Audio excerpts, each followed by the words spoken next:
Good evening everyone and welcome CPL Action Season 6 Week 9. Tonight we've got first game just beforehand, X-Pain versus PL. Both teams won their last matches in Week 8. Let's see how this is gonna look like tonight. I'm alone, hopefully Alpha Sep will gonna join me for the finish chat summary and analysis after all 5 games. Tonight we've got 5 matches, each 2 rounds on a Sand River Sandstorm. Players are picking tanks already. Wish both teams good luck and let's hope we're gonna see some awesome action tonight on that map. Let's roll out.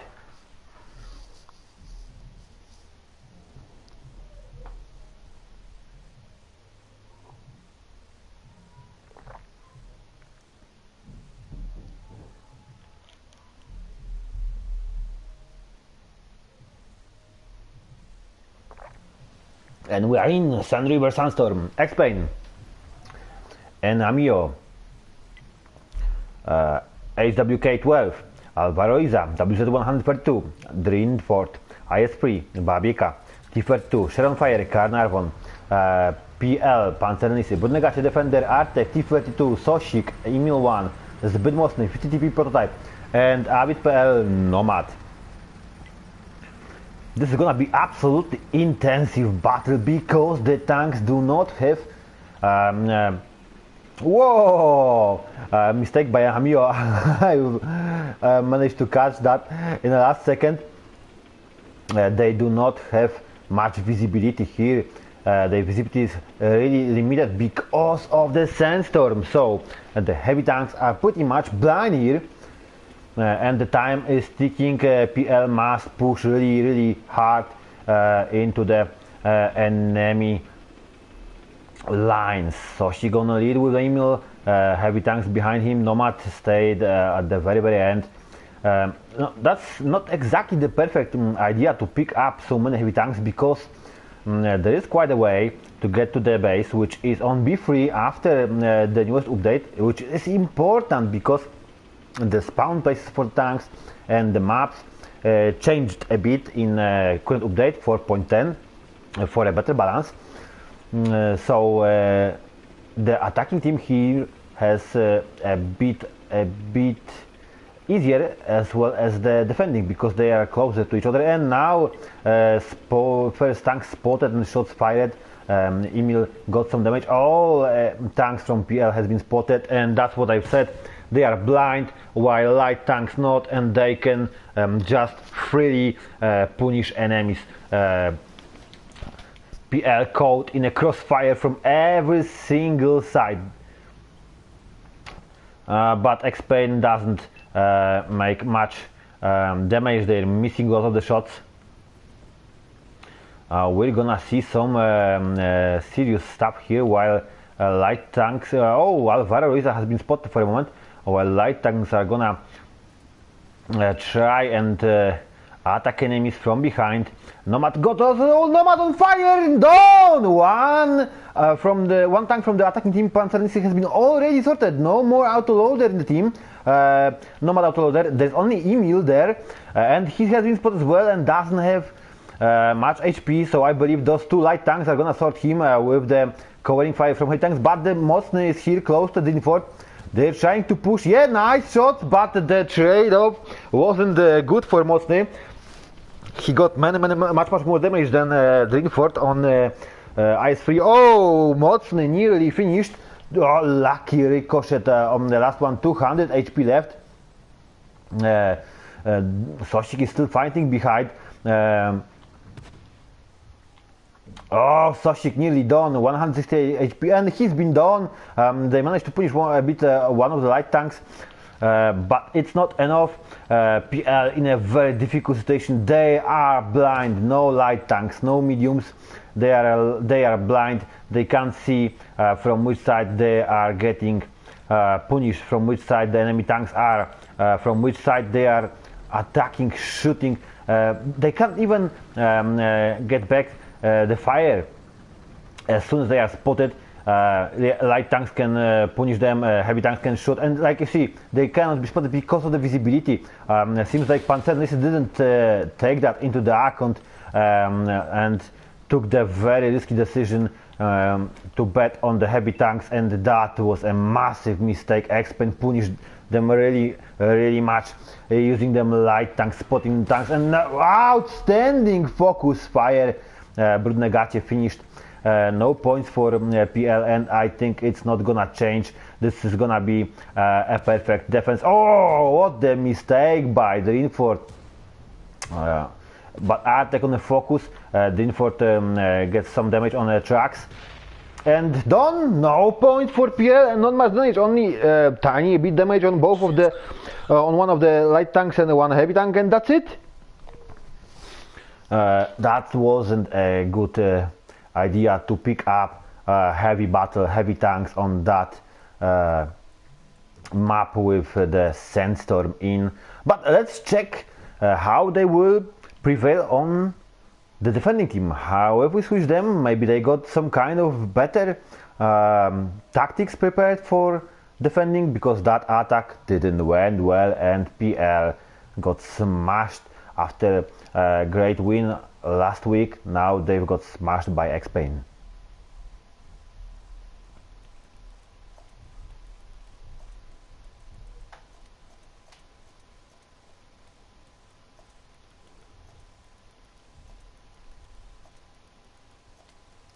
And let's give them 60 seconds to pick up the tanks. Hopefully everything will go nice and smooth, and we'll see them defending against X-Pen. Let's see what X-Pen prepared for an attack. Oh, now we can see some changes. There's Tiger 2 on PL. Tiger 2 is got much more better visibility. Still not much, because on the heavy tanks there's a massive additional mode for visibility on sandstorm maps, on snowstorm maps. So it's like important to take that into account.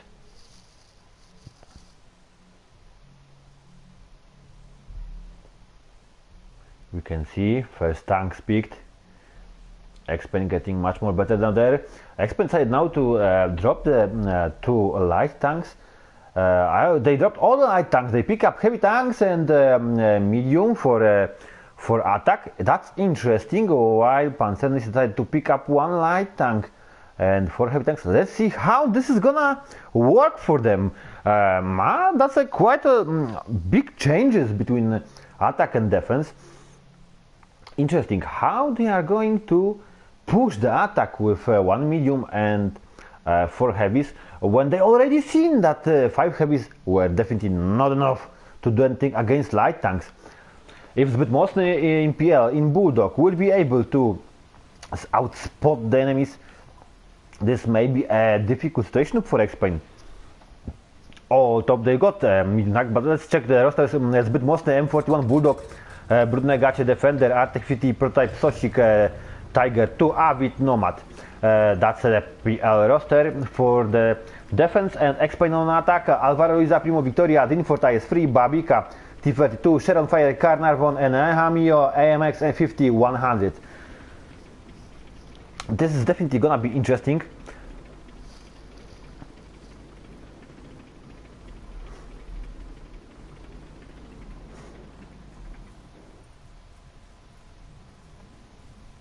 Zbytmocny picked up a position on the hill, trying to spot coming enemies. Didn't spot anyone, going closer to check for them.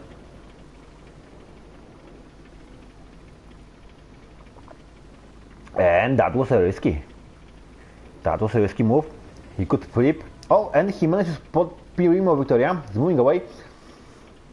He must understand that his mobility helps him a lot, because he do not lose the common while he's moving, which is important on light tanks.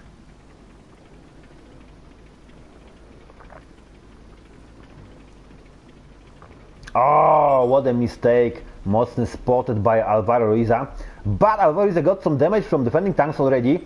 Nice, over 60% of HP from Alvaro sorted. and Hamios wanted to at least scare mocny. Didn't manage to pick up the shot in time.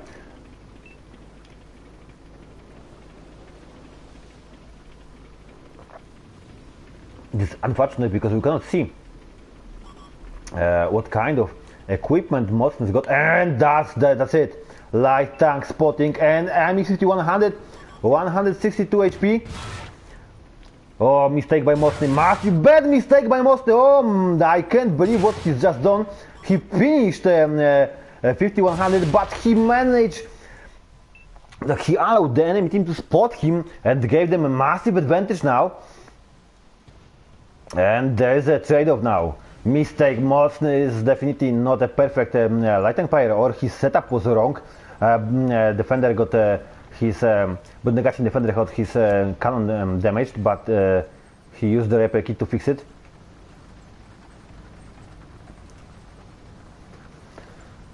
No, that gave X-Pain 1 point, so they already won despite of the score. They already won the round. That massive mistake by Mocny. I don't understand what he done down there. He should just allow the heavy tanks to punish enemies, but instead of that he tried to get into the fight, and he played more for himself than instead of the team, and that killed him, and that sorted that round for X-Pain. Yeah, trade-off. Alvaro is the Premier has finished, so there's only 3 more tanks left for X-Pain, but X-Pain is in a safer position. No matter how that trade-off will finish, X-Pain already won that game because they've managed to finish zbyt mocny in an M41 Bulldog. Massive mistake. This is important. The 5v5 CPL ACTION season is the season where you must play as a team player. You cannot allow your solo urges to take over your tactical team play about your mind. You have to focus on your team, on a win, not on yourself.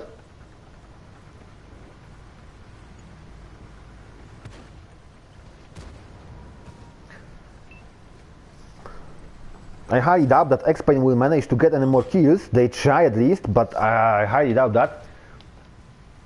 Shera will be finished in a few seconds. Tabik as well. Drinford one shot. Oh, missed.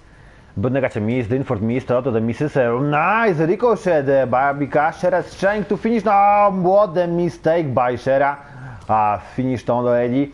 Now Drinford finished. There's only Barbika here. Oh, what a two lucky ricochets. Will he manage to finish any of the tanks? Another lucky ricochet. Oh, what a mistake. No, not enough damage, and he's sorted. 1 point for X-Pain, and this 1 point decided who's gonna win that match. 1 point, and X-Pain is taking a win for that 1 point for that mistake. We can clearly see the amount of shots fired and accuracy of each of them tanks. There is massive damage here, but that was enough. The mistake that Mocny did was enough to let X-Pain win. Outstanding damage and accuracy on Tiger 2. Worth to mention. That's it. First game is behind us, and we're switching to the next match. Tonight there is a lot of action here. Prostokana against Underdog. Brutal PL is coming as the next game. 5 matches tonight, 10 teams, 50 players. That's outstanding amount for tonight. Week 9 CPL ACTION Season 6.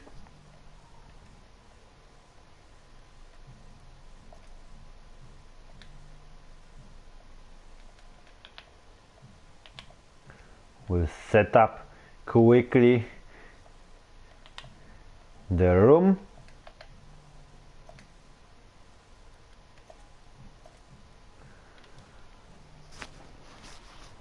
Another game in a few minutes. Prostokana against the Brutal PL. Brutal PL is our underdog. They keep themselves. They came from nowhere, not known. Nobody heard about them, and they are pushing really hard. trying to get the top spots. They are in a top 5, but Prostoklan, they are already on a second spot.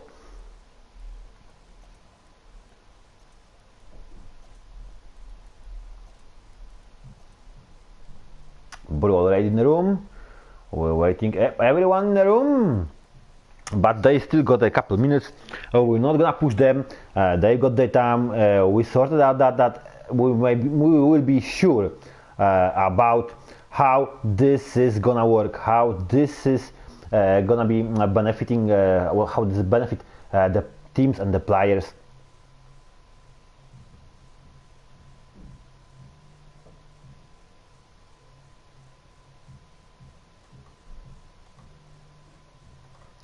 Hopefully we'll see another interesting game, another interesting match. Great shout out to all our viewers that are watching us live. If you don't manage, you can later check out the live stream on VOD, Twitch and our YouTube channel. We highly encourage you to cheer for your players, favorite players, cheer for your favorite teams,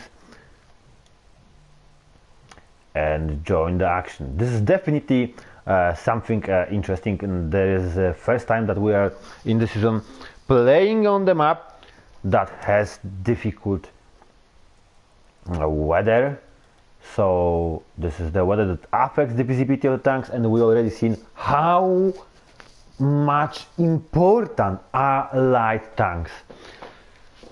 We've talked about it last week with AlphaSef when he joined me as a co-host and co-shortcaster for last week, for week 8.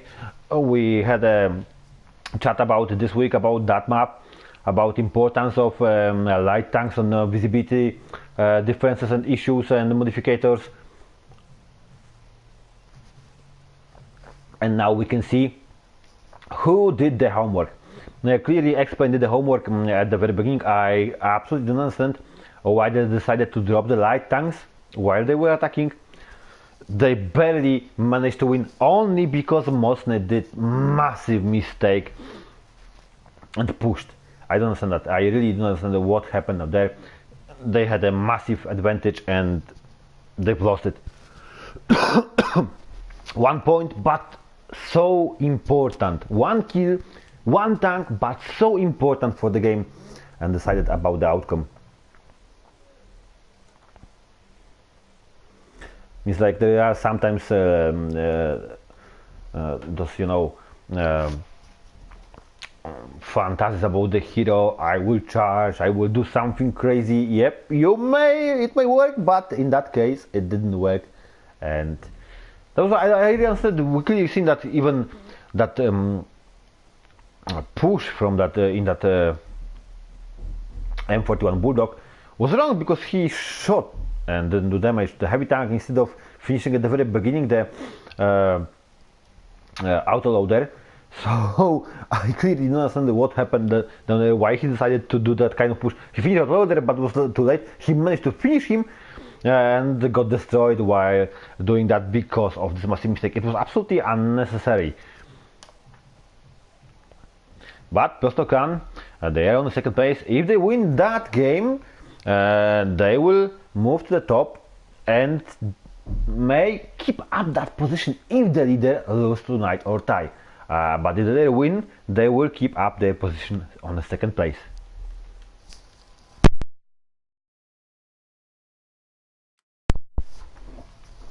We're nearly on time, A few more seconds and we allow them to pick up the tanks and fight.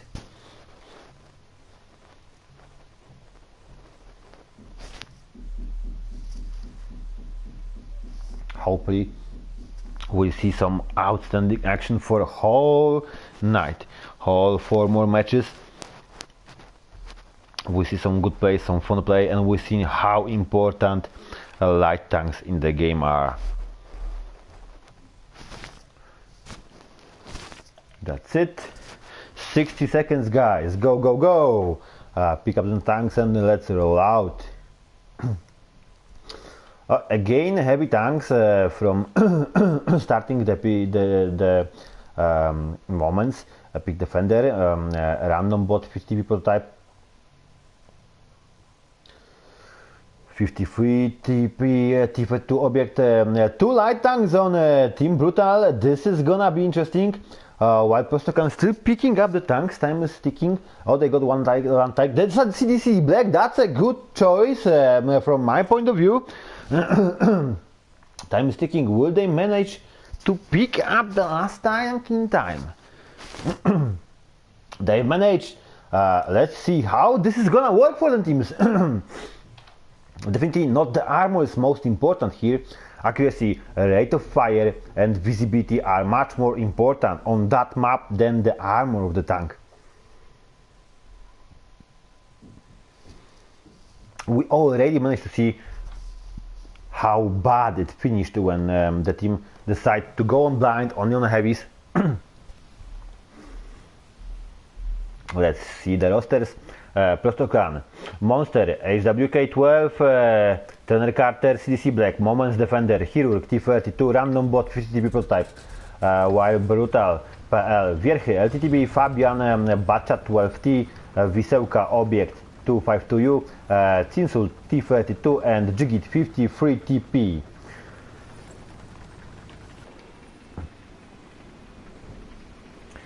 Looks like the Prostokan decides to take a really defensive position. Monster is going now into the front. He will spot themselves together with Fabian in a few moments. Yeah, and exactly what I said, they spotted themselves already. It's not only the storm, the dunes are also important here because you are taking a higher or lower position, and it is important to know about that. And Monster was missed by Wierchy. Wierchy tried to shoot him but missed. Monster knows there is someone on the other side, but Wierchy is getting from the flank, and now this is gonna be interesting. They are so close to each other and they spot themselves. Monster got some damage, Fabian as well, better trade-off for Monster here. Lots of the shots fired on him, but Monster on the move all the time, mobility, important stuff. Wierchy has been spotted, what a mistake by Wierchy, he allowed himself to be spotted, Chirurg has been spotted. Looks like the, let's check the Wierchy LTTB. Yeah, there's something wrong with the tank, he doesn't have a proper equipment. Where is the Camonet? No Camonet here, he's supposed to have it, absolutely, that was important for that tank.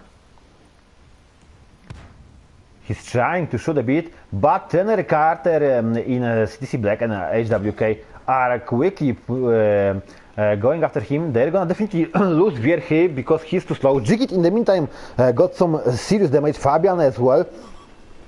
And yep, Wierchy spotted, and this is gonna be the end of Wierchy, I think. Oh, Trainer missed. While Wierchy is waiting, he knows already that two tanks are coming after him. Too late, too slow. Oh, what a mistake. He tried to hold them tanks. What a massive mistake. Oh, nice damage from a touchdown. Oh, mistake by Wierchy. He didn't move the tank in time. And misses Trainer Carter. I can't believe it. Oh, thanks to the help of the team, they all Brutal PL, 1 point for them.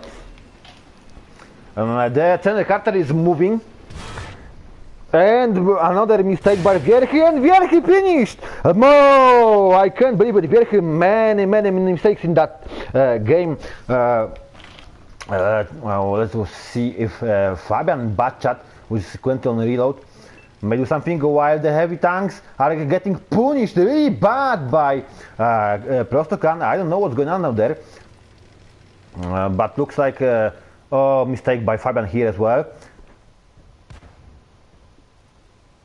Oh, he punished the tanks from behind. Nice shots down there. Slowly draining, but Trainer Carter knows he's here. He's gonna come for him as soon as he's important, and he's gonna come for him as soon as he finishes, and he's gonna exactly what I said. Fabian on the Trainer Carter called him massive mistake. Looks like they try to do whatever they can, but that's definitely enough. Oh, and he managed to reload. And on fire! CDC on fire! Ah, I can't believe it. What a lucky shot! And he finished him. 2 points for Brutal PL already. He may assist the team and help them a bit if the rest of the time. Oh, another point. Jiggy finished the Chirurg. Let's move closer. That's the end of the Wieselka, who managed quickly to move here, and Wieselka is important. But that's 3 points already for Brutal PL.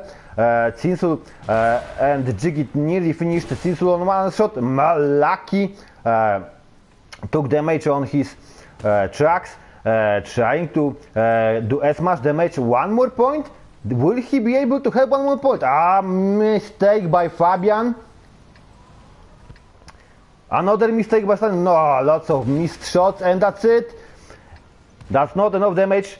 He will? No, he's not. I thought he will try, and whoa, that was a lot of the luck here. They need one shot, and he needs one shot, and there is 4 seconds, 3 seconds, 2 seconds, 1 second. Yeah, he managed another 4 points. Outstanding gameplay by both the teams.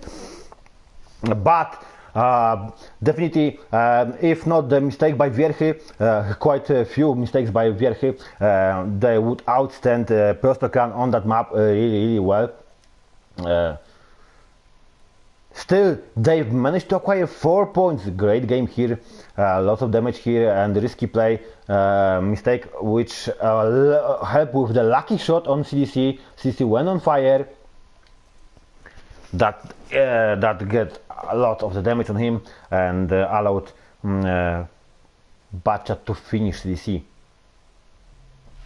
4 points for Brutal PL. Again, like I said, what's most important here, mobility and visibility from the light tanks.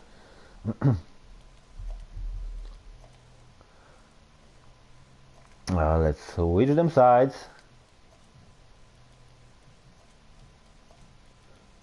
Brutal PL already sorted tanks, same with Prostokran. They are quicking and they're picking. Let's see how they are going to sort that stuff.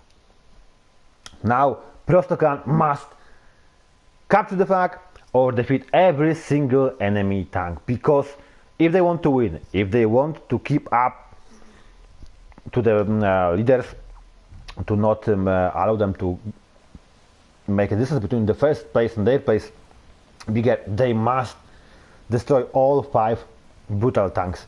Let's see how Brutal will prevail on the defense. Brutal decided to pick up the Fabian, Stark STRV S1, Wierchy, Yazi, Wieselka, Object 252U, Cinsul T32 and Jiggy 53 TP. While Prostokran, Monster HWK12, Moments Defender, Hero T32, Random Bot 50 prototype and Channel Carter Nomad. No light tanks from Bro, interesting tactic, but 2 tank destroyers. I'm not exactly sure if tank destroyers are a good idea on that map. Of course, they've got a great camo and quite good spotting, but the modificator that's a Sandstorm modify the visibility of their tanks really bad. As you can see, no light tank. This is a difficult situation for them.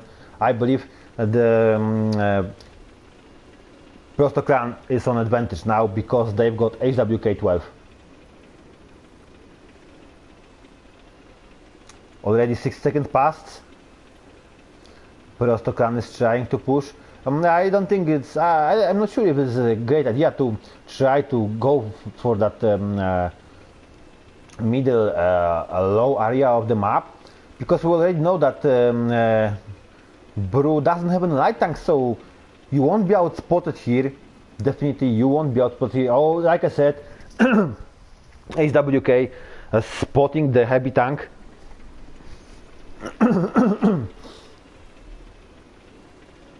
This also another interesting stuff is that they're trying to outspot. If he can spot here, he's supposed to know that there's nobody here. And oh, what a massive mistake! This could be a fun moment.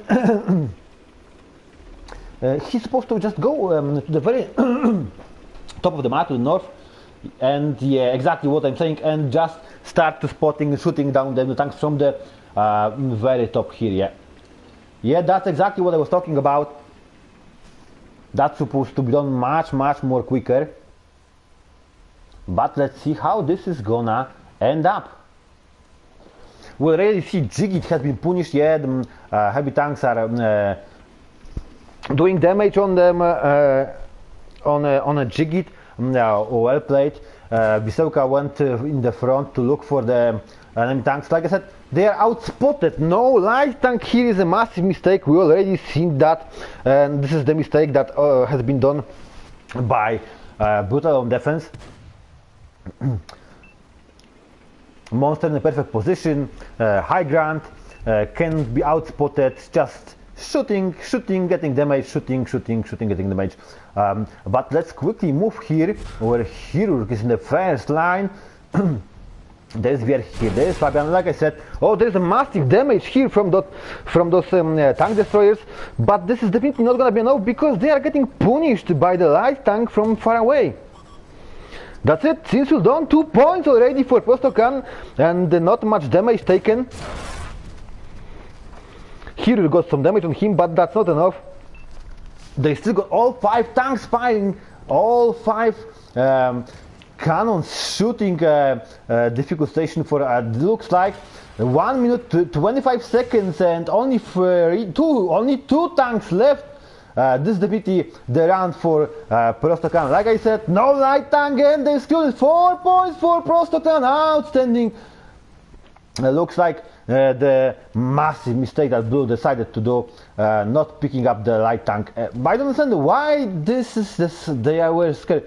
After outstanding performance with them 2 light tanks, they seen the advantage, they're supposed to go with that, and they did not. 5 points for Prostokan. Prostokan takes the win.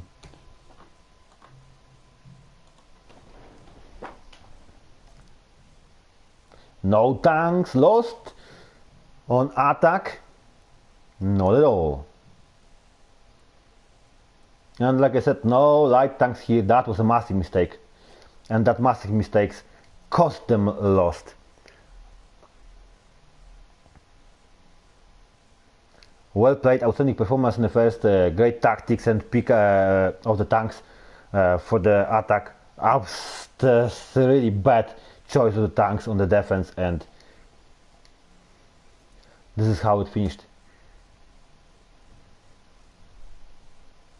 They've got their chance, but unfortunately they didn't manage to use it properly.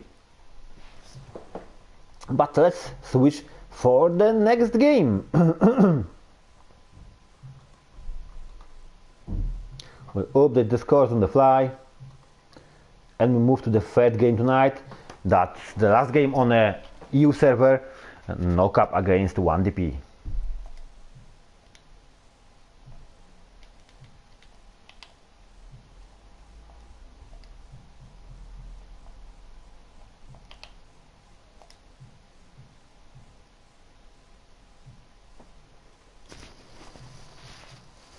We've got 5 minutes, so teams and players of teams got a lot of time to get into the rooms, to make sure they are in, so we're not in such a tight schedule as we were in the beginning of the league. So clearly we can see something interesting here. Knockup managed to nicely win last week. Let's see how they are going to present themselves tonight.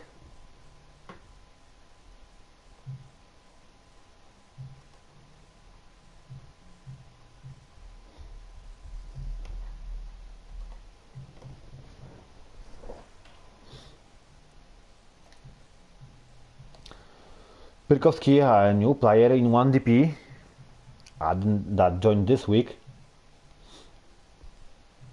Yeah, there is a great no-name from Knockup already. They're slowly getting into the room. Still got time, still got about 4.5 minutes, so no rush.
few more seconds until the tank peak phase. We already seen light tanks are the way to go on that map. From our perspective, the best choice would be like 3 light tanks autoloaders or 3 light tanks, 1 medium, 1 autoloader. That was a reasonable ideas. Well, if you are not like 3 light tanks and them 2 tank destroyers from behind, like they were picked on the defense, which was a massive mistake. You can combine a lot of tanks, but light tanks are the most important here. So having a skilled player on the medium and light tank is important. Not the armor is the only one thing here, and that's it. 60 seconds to pick up the tanks.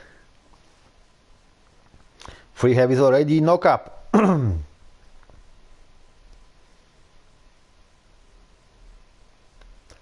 3 heavies on 1 DP. Last 2 players are waiting. But time is ticking. 4 heavy tank on knock up.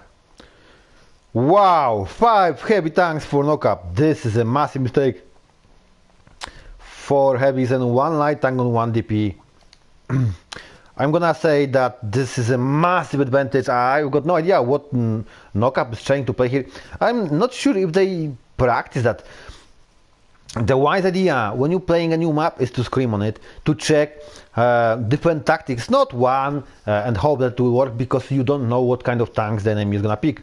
And having a 5 tanks against 4 heavy tanks with light tank is not a good idea. No cap, Przemek IS3, Dr. Kuti, T32, Great No Name 50 TV prototype, Chin Quan, pardon, Carnarvon Far, Heavenly Hero AMX M449, while 1DP Buasek, Cerber, Pyrkowski Defender C, T32, Polish War 50 TP prototype, Jumper Pole, Carnarvon. Interesting, there's no autoloaders picked here on any of the teams, and there is 1 light tank with 1 DP. We're seeing the power of light tanks here.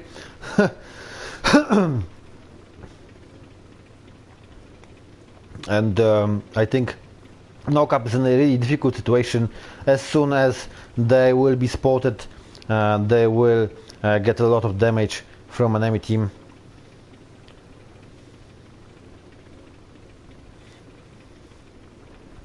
Buasek is looking for a high spot. Still a bit too far to outspot an enemy.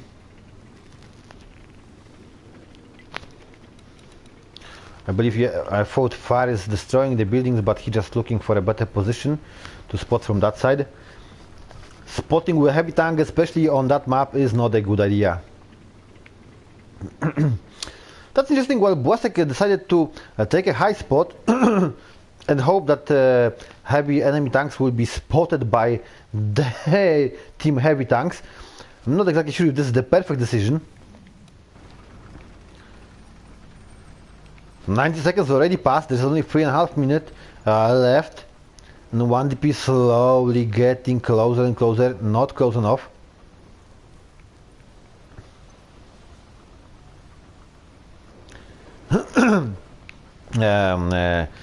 Good spot on Carnarvon. The Knockup already know from which side the enemy team is going.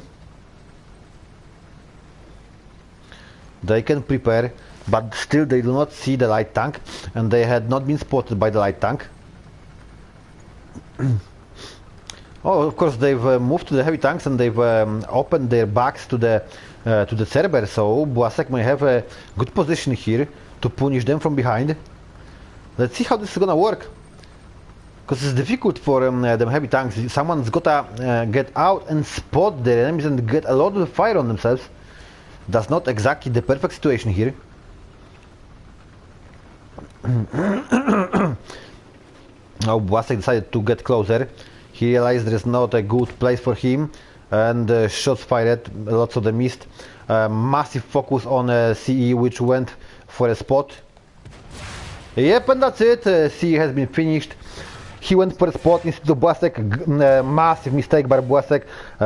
Like I said, this is a really bad gameplay. Do not copy Błaszek. What he's done was really bad. He's supposed to spot them tanks and allow his heavy tanks just to punish them and shoot them from afar. Instead, he waited for tanks to be spotted by heavies. They've lost already one cannon.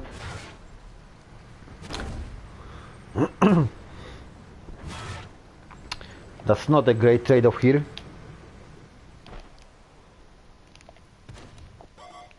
And Błaszek spotted already. He's so close and he's getting punished. Yeah, he's definitely not a great light tank player, and or got no idea how the modificators on that map works, or not traded it. No points for 1DP yet. Knockup even on blind is doing quite well. One more minute. Chin Quan got some damage on him now. Finally they managed to finish a great no name. 1 point for 1DP. 53 seconds left. Chin Quan on a heavy fire here, forgetting some damage. Oh, Chin Quan finished 2 points for 1DP. 37 seconds left.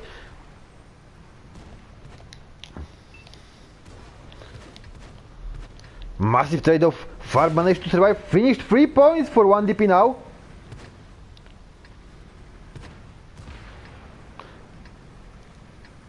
Well played by Przemek here.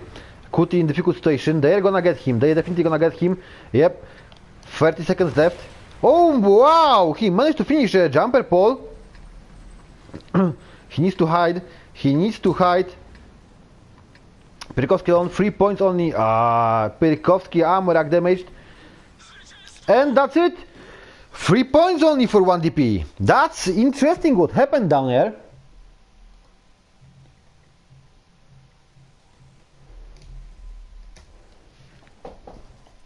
One DP having a light tank. Of course, he managed to do some serious damage, but he spotted and finished. He didn't use the strength of the tank on that map.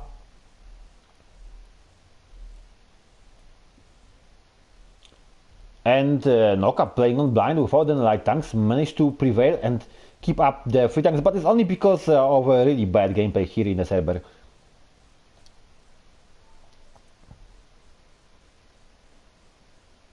We clearly seen that this is like something really strange what happened out there. I understand that if we would have a betting here, I would say he sold out that game. Because that was really strange what happened down there, having such an advantage over the enemy team and do not use it.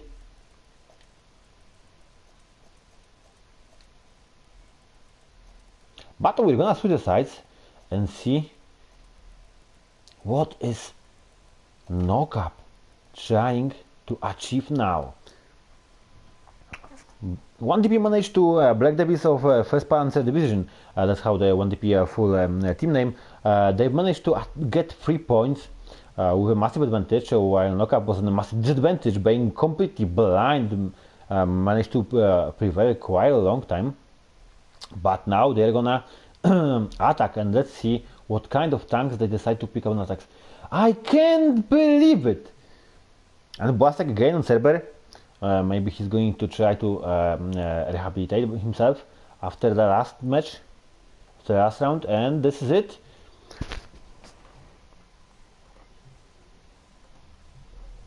I'm gonna say that this is like a game of one-trick ponies. That's also something that we discussed last week. Player can play only one, sometimes two tanks, and that's it. He's one-trick pony. He greatly know how to use the. We've seen that how good the use of the heavy metal hero by far was in the last game. We've seen the great use of the T-32 by Dr. Kuti in the last game, and we've seen really disaster play in server by Błaszek. So This is like probably the main tank for Bosek is absolutely difficult, and he must play for a team in Cerber and do not play as well as he would like. Again, rosters for the second round. 1 DP on defense, Cerber, Błasek, Prykowski in defender, C599 in T32, Polish War 50 TP prototype, Jumper Polo Carnarvon, while Knockup Przemek IS3, Dr. Kuti T32, Great No Name 50 TP prototype, Chinquan, Carnarvon, and Farh, again Heavy Metal Hero, AMX M449, no changes done. No autoloaders and no light tanks in Knockup, so fight to the end. Didn't decide to take any light tanks. If Błasek will play this well, he may win that round for 1 DP. Knockup needs 4 kills.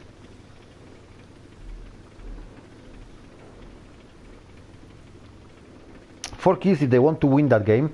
They need 4 kills, or they need to capture the base to get 5 kills, or just get 5 kills. But being blind again, being blind on the defense, interesting, and now being blind on offense.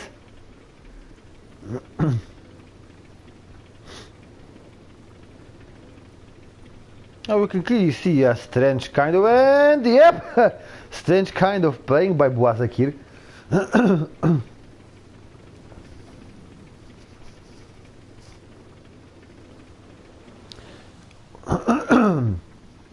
First spot, and shots fired, Chinquan getting damage.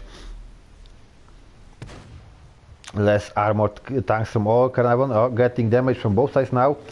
And it's not the spot by Cerber, you can clearly see it's a spot by heavy tanks. And this is it! They are trying to capture the flag, well played Knockup, this may work, this may work! They put the pressure on the flag, all 5 tanks here, 20 seconds. Will they manage to hold on? This is interesting, will they manage to hold on? This may work, 15 seconds, but they are getting assets from all the time and they are getting punished by the light tank from behind. They know that they can't do much. They're trying to hide Chinquan, I think. Assets going from moment to moment. Nice ricochet by Farh.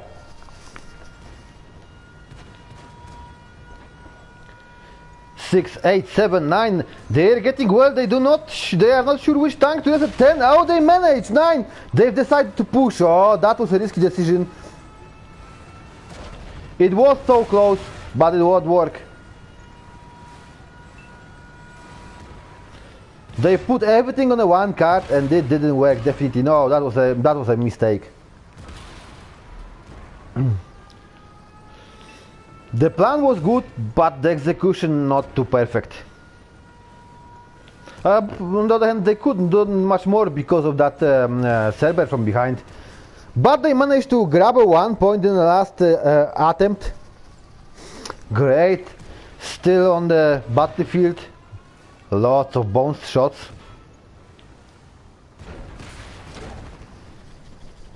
That's it. 1 point only for Knockup. So 1 DP takes the win.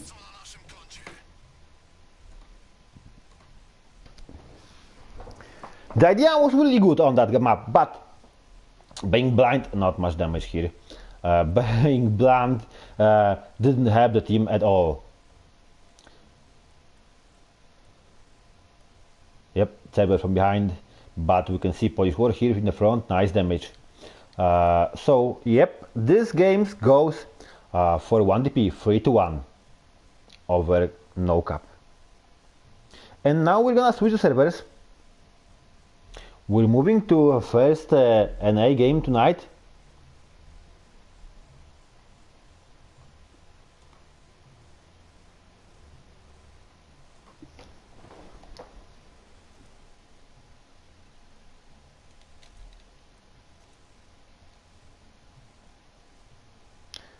Titans and Tanks against 4 gold only, TNT versus 1G. But we're switching servers for NA.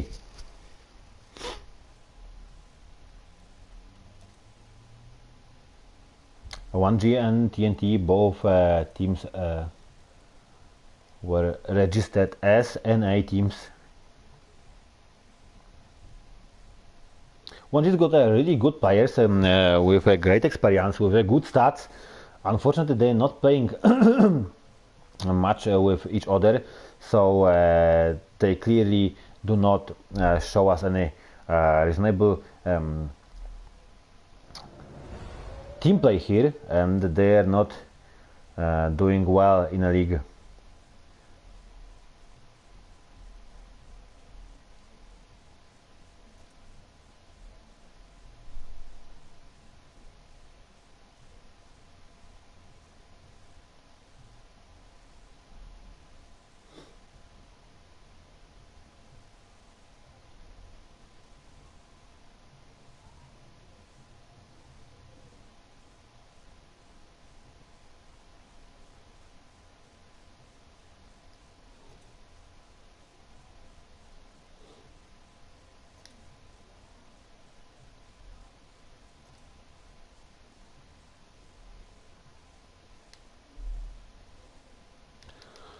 Let's set up the room.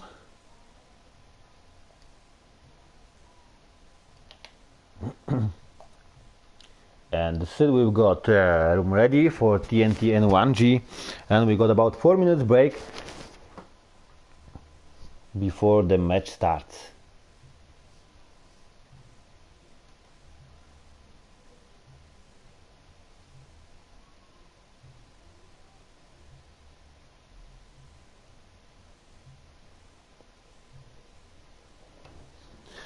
Good game, good behavior from Prostokan, from Brutal Team, from NoCap here on our community Discord, on CPL Discord. Well played here for all those teams, for nice sportsmanship.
Both teams in rooms, they still got few seconds before they will have to start picking up the tanks.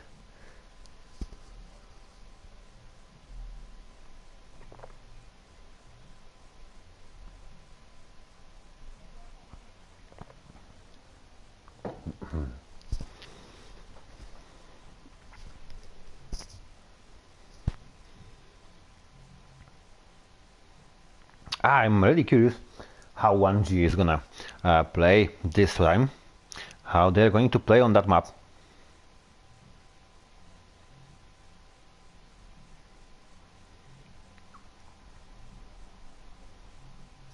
And I'm curious what TNT prepared for us as well.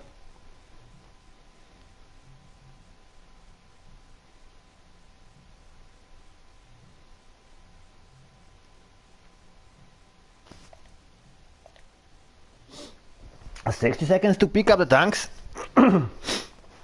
Let's see what the guys prepared for us. TNT versus 1G, Titans and Tanks versus 4 gold only.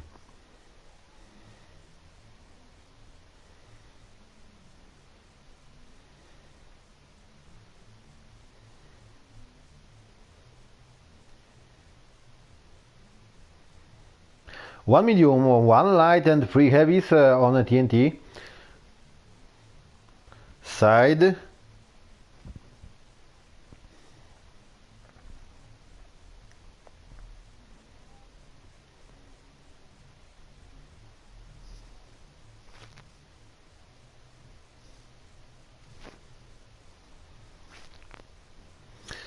And one medium, 2 mediums, 1 light and 2 heavies on 1G. Roll out! Sand River Sandstorm. TNT versus 1G. Let the better win. Definitely both teams realize importance of visibility on the map and mobility. Seems like 1G maybe they pick up the medium, but Freedom is like a heavy medium, I would say, because it's not too mobile.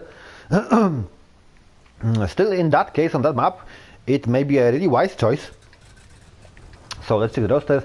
Don Wardaddy, M41 Bulldog, Ragnar's Wrath, STA2, Willy Defender, Redfish, 50 TP prototype, and Nasty New Heavy Metal Hero AMX M449. While 1G, Jozin's Bazin, HWK12, Kuter Freedom, Pure Derca, King Dragon, Bully IS3, and Mushin AMX M449.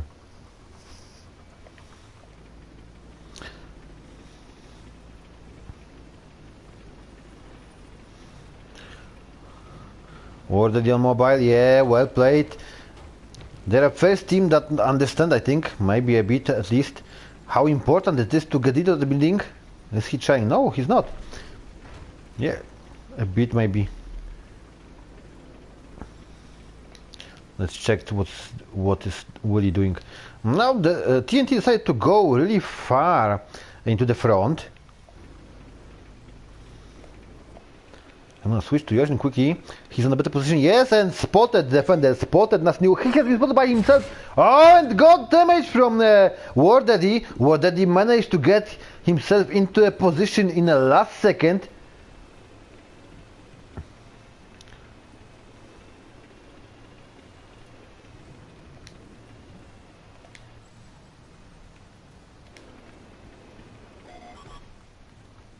Yoshin spotted Wardaddy as well, but he managed to spot defender.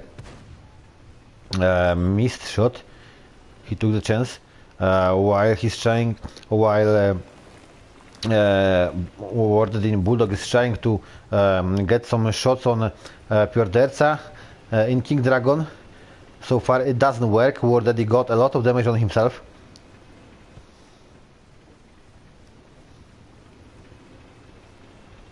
Motion has been spotted.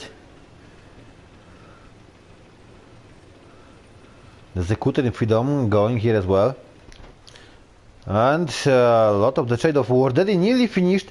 Wardaddy didn't fall back in time, and he's still being visible and trying to fight with King Dragon. He's got no chance here at all. he doesn't have any support from the team, and he's gonna get himself into crossfire in a few seconds. He's already in crossfire. Pioderza misses the shot. That's more luck than skill here. Wardaddy missed the shot as well. Lots of the shots fired. Nasty New trying to cover Wardaddy from Pioderza, but there is Bully here coming after him.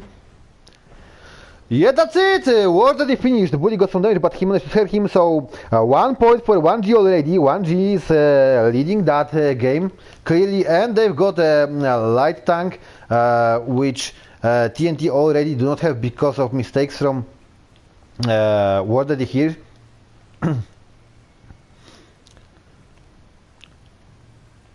We can clearly say that, okay, the tanks have been spotted, but it doesn't help. There is no damage, the wrong positioning by TNT on defense. Oh, massive mistake by Ragnars here. Oh, I can't believe what happened.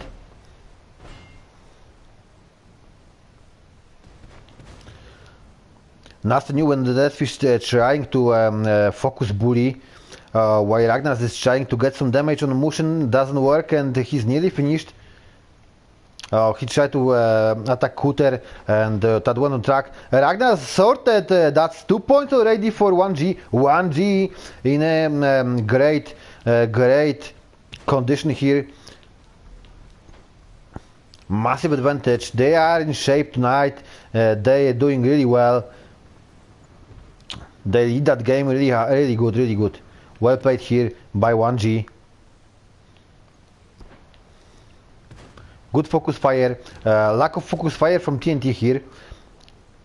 It's not really bad, but there is clearly a lack of focus fire. We can see how much that damage was spread against all 5 tanks, and that makes all 5 tanks shooting all the time. 3 points already for 1G. They're going to finish defenders and 50 TP soon. Bully finished, but it's not gonna help anywhere. There's 30 more seconds. Will supposed to get back and hide? 23 seconds. I don't understand why Willie is pushing. Do not do that, mate. 90 seconds. Just hide. Get yourself into the cover. Keep them from killing you. 13 seconds. What is he doing? And that's it. What a massive mistake. He allowed them to get all 5 points. 5 points for 1G. Lots of mistakes on TNT side.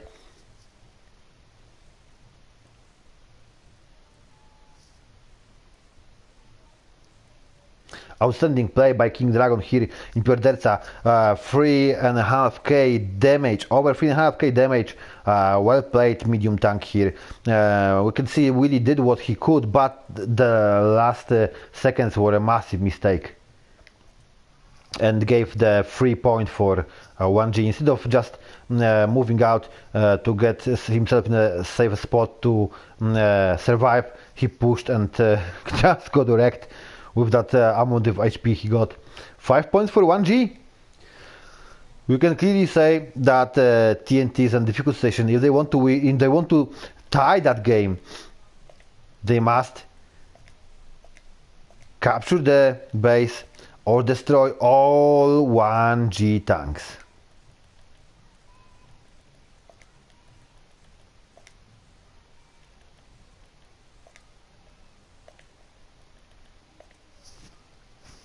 $60 seconds.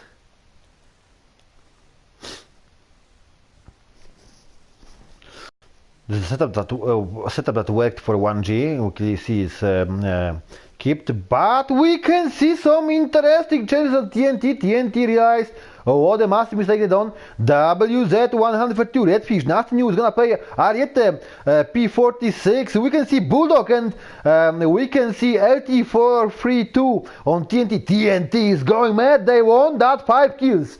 Definitely, wow, outstanding choices. FV4202. And there's a freedom on a 1G. So yep, TNT definitely got the tanks to get 5 kills.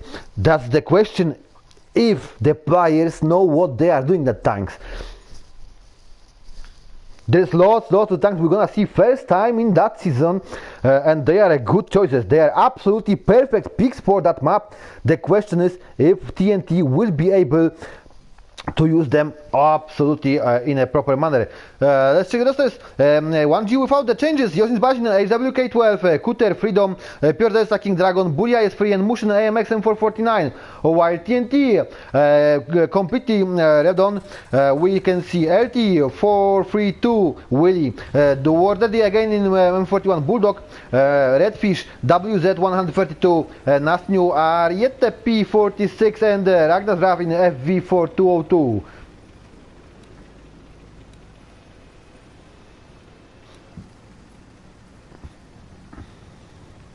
This is gonna be really interesting.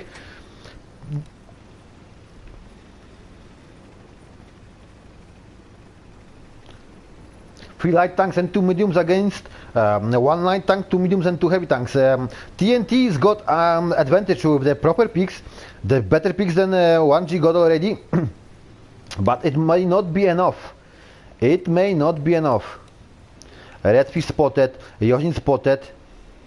Shots fired and missed. Oh, I think that... Whoa! It's not exactly the perfect decision by Redfish here. Lots of the shots fired. Oh, mediums and was already spotted. Mistake here. Redfish is fighting with Yosin, but getting himself exposed for an enemy team. Missed the shot. Redfish, massive mistake. No support from the team. He's trying to fall back. I'm not sure if this is gonna work. Willy finally spotted. Done some damage. TNT took a lot of damage. Like I said, they've got advantage with tanks, but looks like they can't use them properly.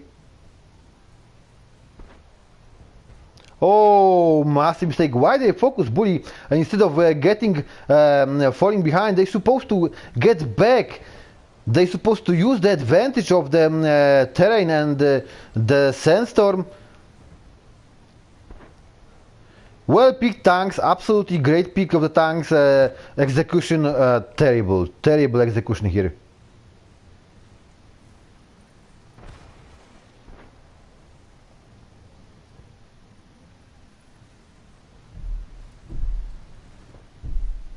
Instead of keeping themselves far away from enemy, focus on Yosin Zbazin.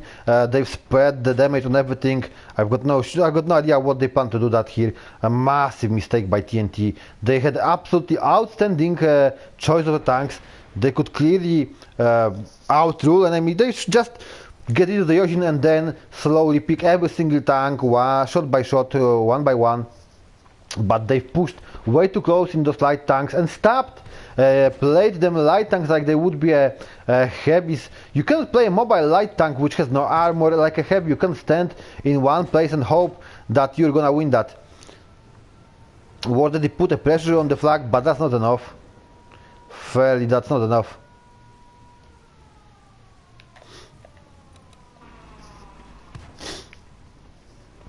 Well played, well picked tanks and disaster if it's about the execution of the tactics. They had a great idea in mind, but they couldn't just finish it, they couldn't play it. No points for TNT in that match. 1G takes a win. Accuracy is absolutely something that TNT must work. 5 points for 1G. 1G takes the win.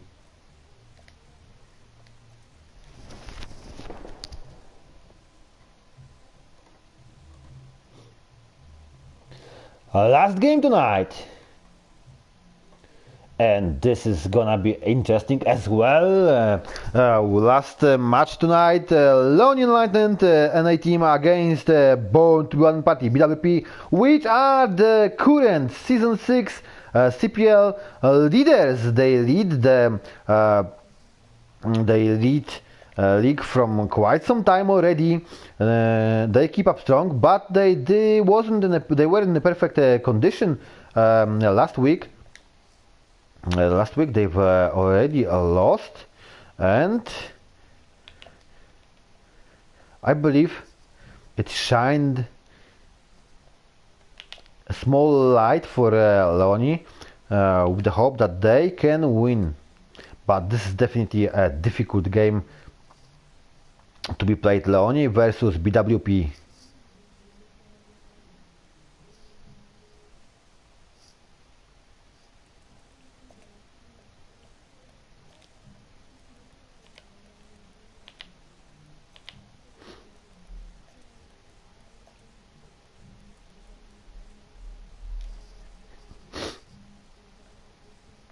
Four players from each team already in room. We got 5 minutes break.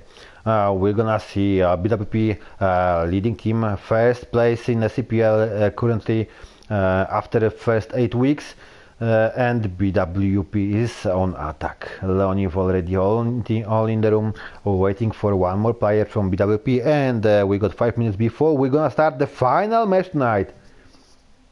Leoni Lightning versus Be Wild and Party. Born to be Wild and Party. My bad.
Both teams ready. We still got 1 minute. Both teams are well organized. Both teams work well on their social media. BWP has a strong presence on Facebook, Leoni on Twitter.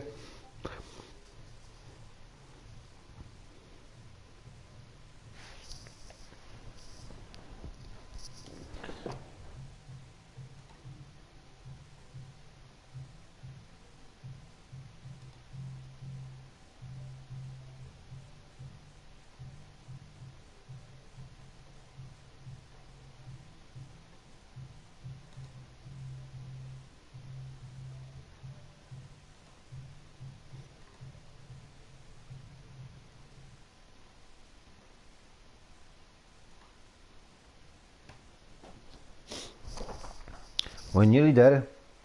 Few more seconds, and we allow them to pick up tanks. This is gonna be a really interesting match. BWP must win that game if they want to keep up the leader position. If no, they are gonna give up the position to Prostoklan. This is it. 60 seconds, guys, and let's roll out. Last match tonight.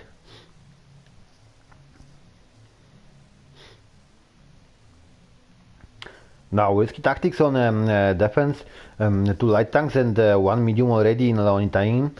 We can see also medium on BWP team. 2 heavies, 2 mediums, 1 light tank on attacking team BWP. We can see 2 lights, 2 mediums and 1 heavy on defending Leoni team. This is gonna be a really intensive game. This is gonna be a game of the skill, not game of the trade-off. This is gonna be game of the skill. You must really well play with the mobile tanks. You need a great accuracy. You need a great hand and eye coordination here if you wanna play well with the light tanks on that map. Leoni, I'm Spartacus, M41 Bulldog, Sam HWK12. C-Fox, Primo Victoria, Gibek, Ariete P46, Alpha Sef, IS3, BWP, Dr. Manhattan, HWK12, Abby, Primo Victoria, Majlonka, Atomic, Mario, IS3, and Hautanaki T32.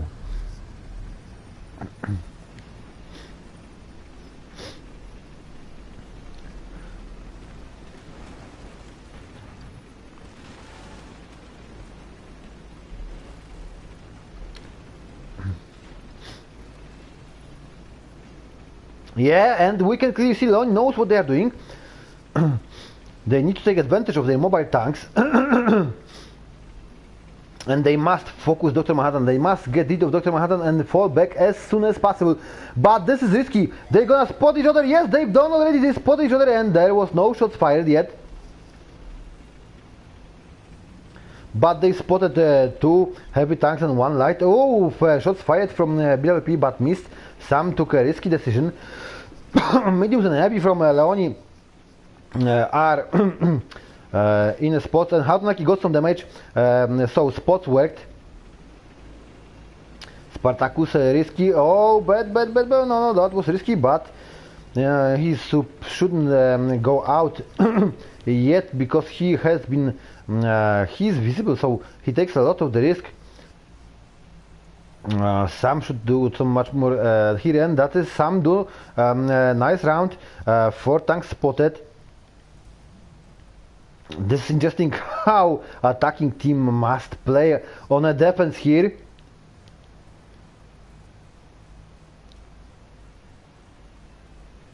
Well played by Leoni. They keep BWP tanks in check. They cannot push further. They cannot advance because they have been spotted, and they know if they move out of cover, they will get a focus from tanks that are set behind. Well played, Leoni. Outstanding tactics. Also, Alphas have moved way too close. Gibek a bit too, and they've been spotted. That's not the best position for them. But still, Leoni keeps BWP in check. BWP pushing. This is it. This is the push. They know what they are doing. No focus, missed shots from Leoni. Now Leoni must destroy the Manhattan. Focus him. There is a fight between 2 lights and Dr. Manhattan. Alpha Sef has been focused well by medium tanks. This is outstanding game of skill here.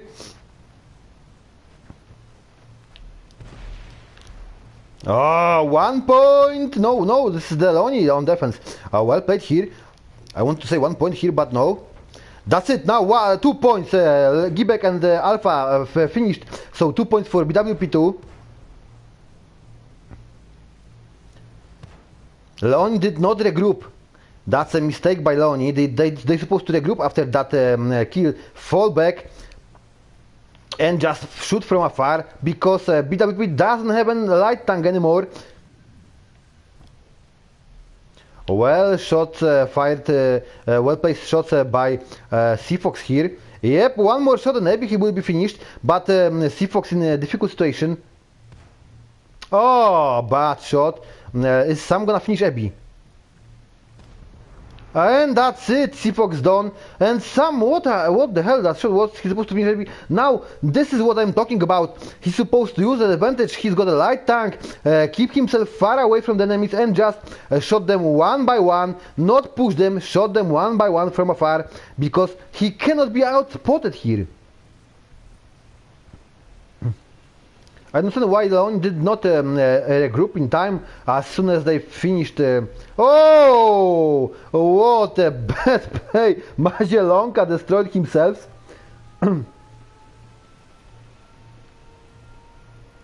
Now Sam must do one reset and fall back.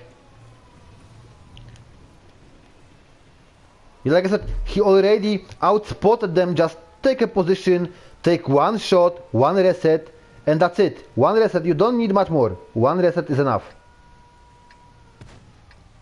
Yes, that's it. One reset and move back. That will keep 4 points for BWP. They cannot take over the base anymore. They must push for him and they can't get them. So that's only 4 points for BWP in that round. There was some misexecution by Leon. They did not regroup in the time. They supposed to regroup as soon as they destroyed the light tank. They didn't, but well played Sam at the very end. 4 points for BWP. That was outstanding game, the best game of that night. This is something that we can clearly say that was the best match of the night. Well played, lots of the skill, great tactics, well played by both teams, adjustment on the fly, well played here, and well earned points by BWP.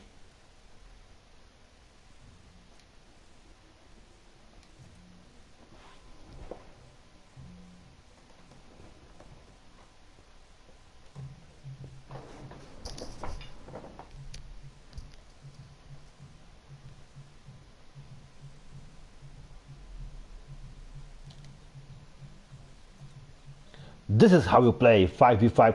This is a new format. This is a new format in World of Tanks console. This is the format that we added in that season. We introduced it in season 6. This is a competitive format. We've changed the format to make World of Tanks like a professional competitive game. Tanks already picked. Let's see how this is gonna work. I didn't check exactly what the teams have picked, but that's the most close competitive combat to every single competitive esport 5v5. We've already got some rules that we're gonna introduce through off-season that will go for the next season. We will tune up the CPL for next season to be absolutely fully esports, professional esports ready format in World of Tanks. BWP, EBPL, Primo Victoria, Mazielonka, Atomic, Dr. Manhattan S3, Mario T42 and Hatanaki 50 TP prototype. While Leoni, I'm Spartacus M41 Bulldog, Gibek Ariete P46, Alpha Stefa S3, Sam King Tiger and C-Fox Hero AMX M449. I have to admit that Leoni's got a bit better roster with that light tank here, but BWP didn't decide to go completely blind. They took they picked 2 medium tanks. Why they decided to drop the light tank I'm not exactly sure if this is the well played. I would go for 2 light tanks to make sure that if we lost one, the other one will be able to outspot enemies and allow our tanks just to fire, to shoot them from far. Interesting tactics by BWP. They decided to pick up the overgun and hide here. It's not a bad idea, but they are definitely in a perfect position to counter an enemy who's going from the middle, exactly through the old river.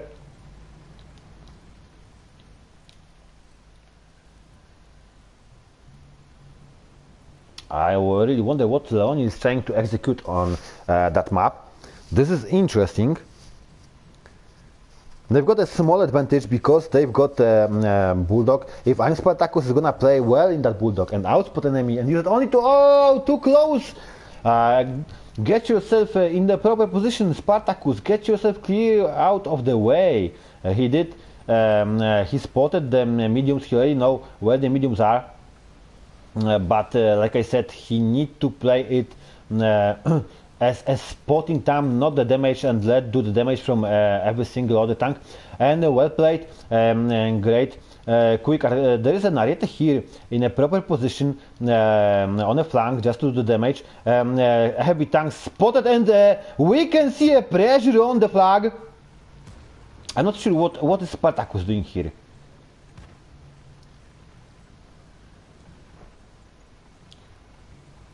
I really wonder what Spartacus doing and the light tank. That's crazy what he's doing here. Alpha Steps got a focus fire. Abby got a lot of damage as well on him.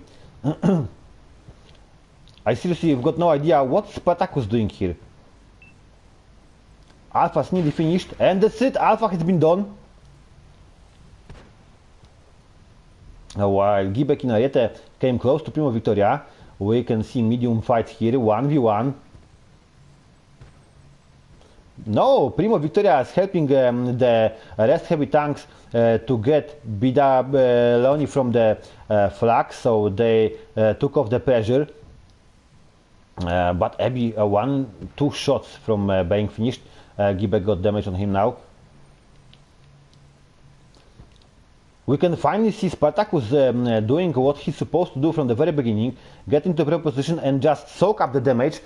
Get that kills. Gibek must withdraw a bit. Yeah, well played, Gibek. Oh, damage on himself from the fall. I think this. Oh, I thought this fall was like stepping up, but Maźlonka is going after him. Gibek in difficult situation. Seafox is trying to put the pressure on the flag. Yes, he well played Seafox here, but crossfire. Maźlonka took the position after Gibek.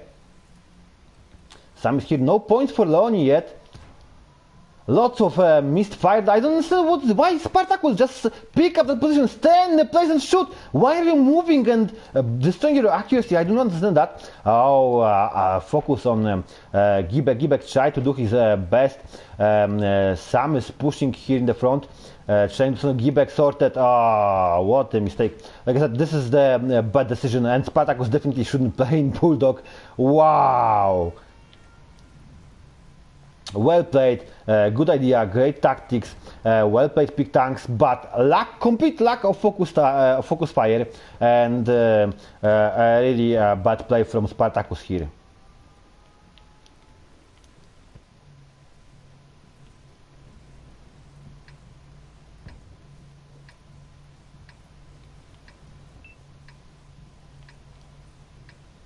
No points for Oni, I can't believe it, they gave it like that.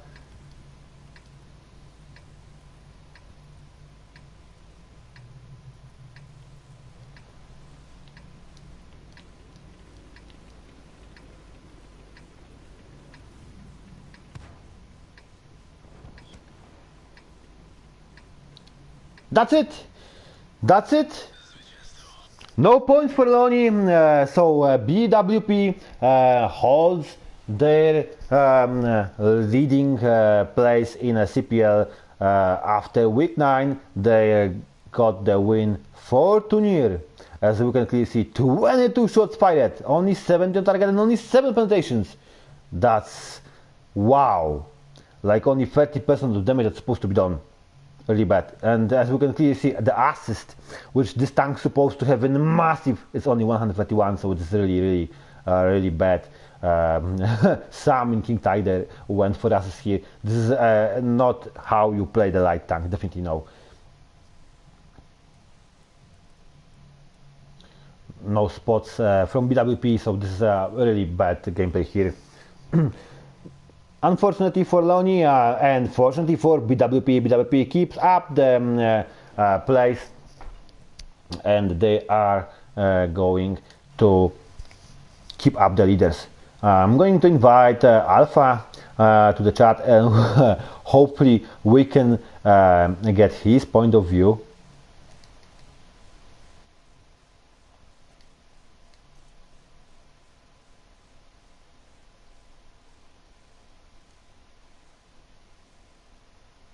Well played, BWP, well played.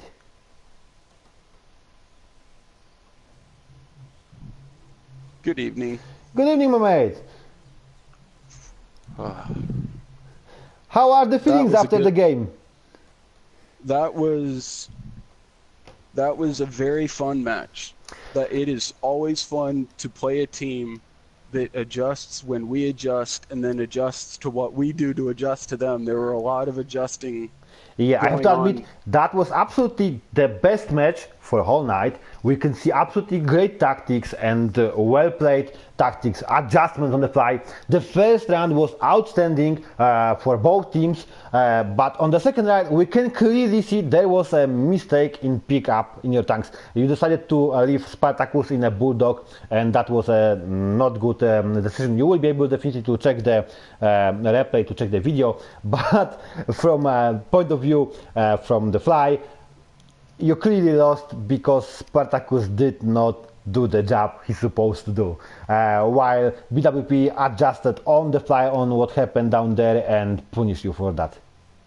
Yeah, BWP also did a really good job of knocking out the buildings, because if they hadn't done that, when we went to the cap, there's obviously no way of knowing whether or not the buildings are still there. Exactly. But as soon as we got there, we realized we couldn't cap because they knocked down the buildings. Yeah, and they were the only team, and they were the only team that done that. None of the other teams done that, so we can clearly see they screamed a lot and prepared themselves for that game. So they did. I have to admit, they are on the first position because they know what they are doing, and you had absolutely difficult opponent tonight, so we can clearly see you already prepared as well, but they were better. They were better. Yes, they're a good team. I told you last week when we were doing commentary, we knew what we were in for, especially after BWP lost last week. I had a pretty good idea that they were going to make sure that they did not lose this week. Yeah, definitely. Because if they would lose the leader position. So it was an important game for them. They are only 1 point. They are only 1 point ahead of Prostokran, Kejia. So they really cannot lose anything if they want to keep up the first place. Yeah, and so we knew that, and we knew that we were going to have a tough match. On attack, I definitely feel like our team underperformed. We executed the strategies, I feel like, the correct way. BWP was better, and without the buildings on the cap, we weren't able to put enough pressure on the cap. Where BWP was defending from, the only way to draw them out was to sit on the cap, and they were very smart to destroy the buildings like we did on the cap so that nobody, got a chance. Yeah, exactly. So you cannot cover. Yeah, what I'm proud of is that, like you said, that first round was very well played, and I hope that it was exciting for the viewers because you got to see two teams both attacking each other. Yeah, and both Maybe- adjusting the tactics on the fly on what happens down there. And that was absolutely, I've thought that many times on that first round. That was outstanding what we've seen down there. Outstanding. It was nearly a perfect execution of adjusting the fly from both teams. Yes, it was. When they pushed well. You clearly could tell which tank they wanted to push. Unfortunately, for my sake, it was me. but they did well. From my point of view, once I realized they were pushing me, I just tell my team that they're pushing me. I try to stay alive as long as I can and get damage in as much as I can. And our light tank did a good job. He knew that all he had to do was track or get a reset. So he just loaded HE, fired, and then ran away. Yeah, so like I said, this is a perfect execution. There is only one mistake on that part. When you still had two light tanks, you should supposed to fall back from the fight on that while you were on attack. You were still supposed to fall back and just pick them out one by one from afar, because you would be you couldn't be outspotted, you know what I mean, yeah? But Yeah. it didn't work like that. So I'm not sure. I believe it's like, you know, it's different point of view when you are in a fight and you're not sure exactly what they are doing, because there's a lot of shots fired and so on and so on. There's a lot of the action down there. But from the top, if you would keep up to those tanks, you could clearly just fall a bit behind and get rid of them one by one and keeping them smaller amount of points. But still, that match was outstanding. The first round was outstanding. I have to admit that the second round was really great as well. What we've seen here was absolutely great. But what's interesting is, like, when you get to the base and you see there is no building and there is no cover, it becomes difficult. Also, you on the from my point of view, you get into the base too quick. You're supposed to get in all three tanks at once. And like I said, the Bulldogs and Spartacus didn't play well. He was behind the heavy tanks instead of spotting and just driving around and shooting the icon blind. Over 20 shots fired, only 7 penetrations. So this is a disaster, I'm gonna say. There were definitely some mistakes made when we were attacking. Like you said, when we got to the flag and there are no buildings, it's unfortunate. I mean, there's outstanding play here by Seafox that hide behind your wreck and push it in front to start getting the pressure on the flag. But in the same time, Gibek moved back and gave that position for the medium, and that medium was able to crossfire Seafox here. Yeah, it was very well played by BWP. Yeah, that was absolutely great play from fire. Yeah, but it was a great play for both teams. You were missing the focus fire and you really missed that Bulldog. You will see by yourself as you see the transmission. We check the live later on and you'll see the replays. You will see this is a I believe clearly you could have at least tied that if that Bulldog would do his job. And that's distinctly possible. That's absolutely one of the things we'll do is we'll watch the replay. From our team's perspective, we're thankful, obviously, for the opportunity to play. We're also thankful that this marks the end of this stretch of absolutely just very good teams that we've played. Yeah, and I have to admit, if you keep up that shape that you've got on that game, you will be a worthy opponent to every single other team that left before you. And it definitely shows. I'm proud of the way our team played because we gave BWP a very good fight. Oh yes, definitely. You can clearly say that you did, yeah.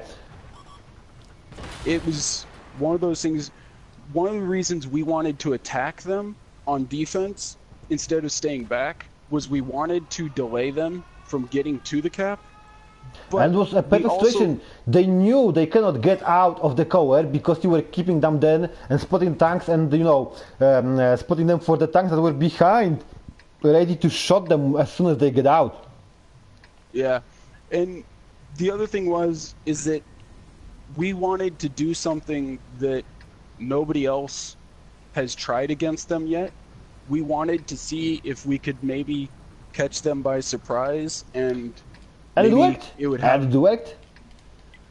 Yeah, and so, you know, it's one of those things that it was a test. I mean, hey, BWP was aggressive against BWP 2 was aggressive against us on Siegfried line, so we thought if it worked for them, yeah, why it should work for you? Exactly, yeah, and it worked, and it was outstanding. It was the best match. Definitely, we've seen all the games were great, but that was the best match of the night, and nobody can argue with that as soon as they see the video.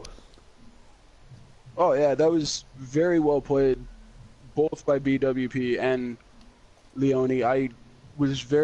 I thought I did get a chance to watch 1G play against TNT, and I thought both 1G and TNT clearly tried to execute their strategies as best they could, but 1G definitely, I feel like 1G had their best week of the competition. Yeah, definitely. They were, yeah, exactly. They were in perfect shape, while TNT, outstanding pickup of the tanks in the second round and fatal execution. I've got no idea what they did. They've got the tanks to outspot 1G without any issue, shoot from afar, just pick tank by tank, even slowly, with that amount of time from afar. They would force them to come to them and finish off, while they stand out in front of the heavy tanks in light tanks and just stay there. You cannot play light tank like a heavy tank, and that's what TNT did when they were attacking. Instead of use the mobility and the spotting range, they just stand like heavy tanks and try to trade off with the heavy tanks, and that killed TNT on attack. Which is it's very interesting because, you know, we have practiced with TNT this week leading up to, since they're in the same time zone as us, it's easier for us to practice with each other. And I did see some tank selection changes from what they had been doing with us all week today. So it was very interesting. I'm sure that they had a reason and that their logic was very sound. That's neat.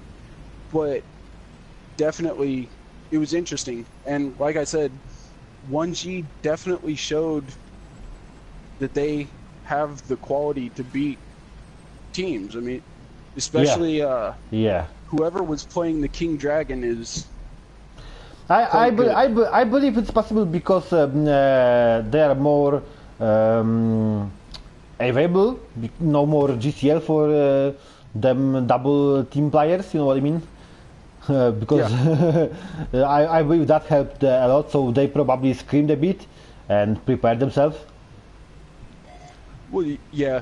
Plus, I mean, it's not the first time that I've seen Yojin Bajin or Pio in a tournament. They're not. Yeah, they're not the fresh guys. Definitely, yeah. Neither Bui nor Mushin. Yeah. So they exactly know how they're supposed to play. Just the team play, and this is what I'm talking about. This is that replay. Great shots here. Mario punished really well. Well played down there. Yeah. 2 light tanks getting the 1 light tank. Outstanding immediate execution by BWP. 2 mediums on 1 heavy. This is absolutely outstanding what we've seen on the round. Outstanding game. This is the so far. This is the game. Clearly, this is the game of the season that shows outstanding skills on both sides. And some small mistakes. It unfortunately for us, the mistakes were made on our part. But again, we lost to the team that is in the #1 spot, Yes, so there's no shame there. And there is no shame And because we put up a really good fight. Yeah, exactly. The yeah, match exactly. was really good, so there's no shame. No shame. Obviously, there are things we need to improve, but at the same time, the can't amount feel of bad. improvement between that game and the last game is a massive, I have to admit. So it's like you just yeah. jumped about 10 levels up. Well, definitely the week against when our last match, which was against BWP Academy, there have been, from the mentality standpoint and from how we've approached things, we changed, we've practiced more leading up to this week. It's one of those things that we've learned, and that's one of those things that it happens. We're a new team. We're only 6 or 7 months old. This is only really our second major tournament as a team, so we're learning. But clearly, this shows that we do have the quality to go against some of the best teams and at least put up a fight. And I think that once we gain a little bit more experience, those matches are going to be even closer. Exactly. I agree with that absolutely. I just want to show everyone that moment when Mazielonka destroyed himself. That actually probably cost them the match, unfortunately. Because if he doesn't... I couldn't catch that on the fly. Die, wow! What a massive mistake. Yeah, if he doesn't die, they put 3 tanks on cap. Sam would have had to get 2 resets, I think. Yeah, exactly, 2 resets. Yeah, he will need 2 resets. And those resets would have to be on 2 different tanks, yeah, so... Oh, still, if the first reset would be on medium, and the second reset on any of them tanks, that would be enough, you know what I mean? Yeah, I think it's one of those things that, you know, Wargaming has changed the physics of the game, that tanks fall easier and rocks are a lot more slippery. But on that map, on Sandstorm, rocks sometimes seem to pop out of nowhere. You don't see anything, and then all of a sudden, there's a rock. So, clearly he didn't need to do it, but it's unfortunate for them. It benefited us, ultimately. The real question, well, we were defending, so it didn't matter. The interesting thing we thought of was, if we were attacking and the tank kills himself, does it still count as a point for the team that's attacking? If you are attacking and the tank kills themselves, no, it doesn't. It's only for the kill you take. Okay, so it's interesting because if they go into a match with 5 and the tank kills himself, then the maximum amount of points that the attacking team can get is 4. Yeah, good point. Good point, and this is a good point. This is you are on good point, and you are right here. That's definitely so. If the tank destroys themselves, it must be the point for the attacking team. Yeah, because otherwise teams could just accidentally, on purpose, but accidentally kill 2 or 3 tanks of their own and say, and now the attacking team can only get a maximum of 2 points. Yeah, you are right. So definitely, that's for sure. So we're gonna treat them when you are on defense and you destroy your tank. Definitely, it's like a free point for enemy team. Yes, almost like you're going into a match playing with 4 instead of 5. Yeah, exactly. Like this one. Yeah. We just thought of that. We just didn't know. I mean, that's the first time we've seen it. I've seen it happen, but again, I credit to BWP. That was very well played by them. That was the most enjoyable match that my team's had so far this season, in the sense that it was competitive. We could just tell that both teams knew what they were doing, and you absolutely had to be thinking on the fly and not just stuck in your ways. You can't just change or try to do one thing. We had to go to our third or fourth idea. This isn't working. Let's go to this. No, this isn't working. Okay, now we have to do this. It's fun. Yeah, definitely it is. That was well played. I'm gonna just sort out the current placement for the league. So BWP still as a leader, first place, 28 points. Prostoklan just behind them, 27 points. X-Pain team after tonight on a third place, 27 points, same as Prostoklan, just a worse score. And it's a minimally worse score than Prostoklan. Fourth place BWP2, 25 points, and fifth place Underdog Brew, 25 points. Sixth place 1DP, 24 points. Seventh place TNT, 21 points. Eighth place No Cap, 19 points. Ninth place Panzer and CPL, 19 points. 19 points on 10th place Grom, 18 points just behind Grom Leon United, and 15 points 1G. I'm gonna say that the first place is if you hope for a first place, definitely you would have to not lose every single game and hope that BWP lose a lot. Yeah, first place is gonna be difficult. It's not impossible because that depends on how the BWP is gonna play, and Prostoklan, let's say, and Spain, because they are like a top 3, but definitely is far away. Still, it's not like you cannot get it. Yeah, just depends how the season will follow. There's still a lot of the games. Yeah, we still have still a lot of the games to be played. Yeah, there's still a lot of the games to be played. We've got game. The good news is all of our games are against most of the people above us. So we're going to catch. If we win, we're going to catch up to people. We knew as soon as we saw the teams that entered this tournament that first place was going to be difficult no matter what. All of the tournament experience of these clans added in, it was never going to be easy. I mean, definitely. The next game is gonna be interesting for you because you are playing against the Underdog Brew. They came from nowhere and they keep themselves on a really top spot. Yeah. Next, I would say that from my team's perspective, ever since we've been doing this talks, I said we need to do our best and try to get points. From this point forward now, we cannot afford to lose another match. We have to win or draw every single match. We have to get some form of a point every single week from this point forward in order to catch up. Because if we lose too many more matches, the gap is just going to be too big.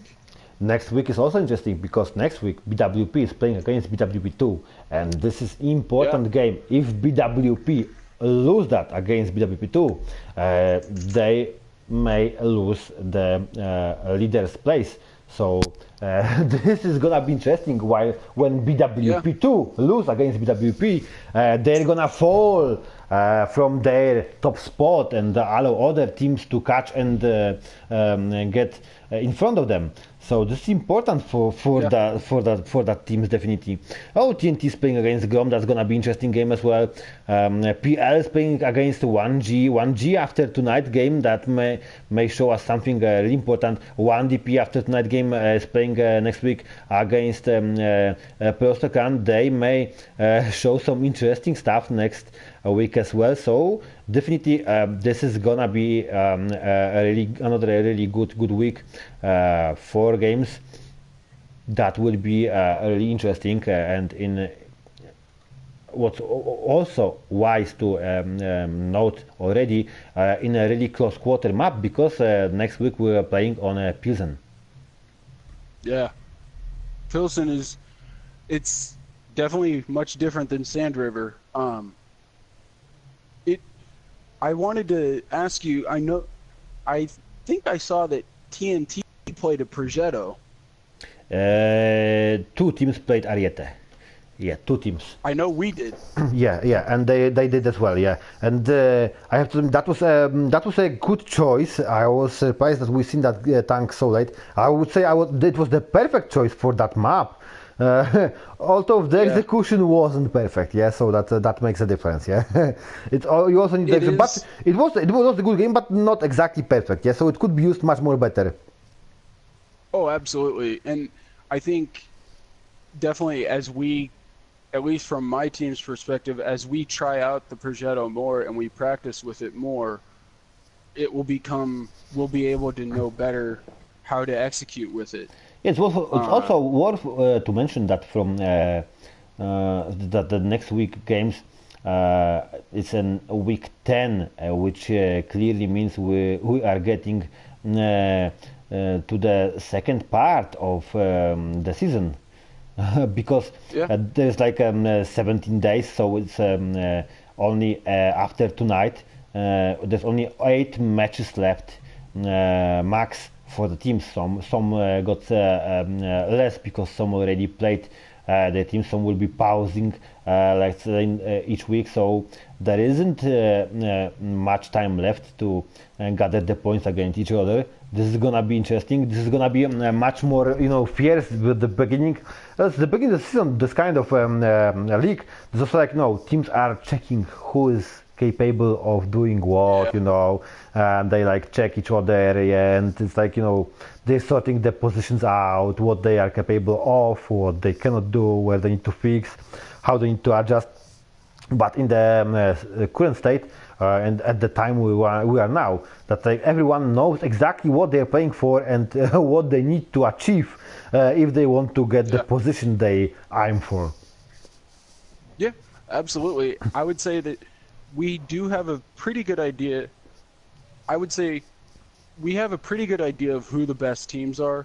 I feel personally as though the results haven't necessarily indicated how well Leone has played. 2 weeks ago against BWP2, we played poorly, and we absolutely deserved that result. But, I mean, we've had a couple of matches where we've only lost by one tank, and then this week playing against BWP. So I feel as though we've played better than 10th or 11th place, which is unfortunate because that's where we are.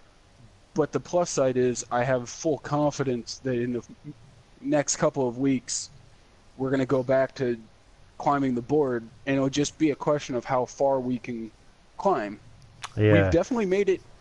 We've definitely made our work a lot harder. I will say that. And Yeah, that's you earned that for yourself. yeah. I mean, we did it to ourselves. It's if we're gonna make a comeback, it's gonna be on us, and I know that we can do it because I know the teams that we face are gonna give us a challenge. But if we can play BWP like this, Yeah, then and you definitely got a great chance. The question is how the other teams will play as well. Yeah, oh this is yeah, this is important. Yeah, because not only your scores will change. Yeah, like your points in the table will oh change, yeah, but the points from other teams will change as well. So, if let's say the oh top yeah. teams will keep up the shape, they will even if you would carry on, you will still keep up some space between each other. Yeah. Yeah, that's the unfortunate thing when the gap is this big with this many teams.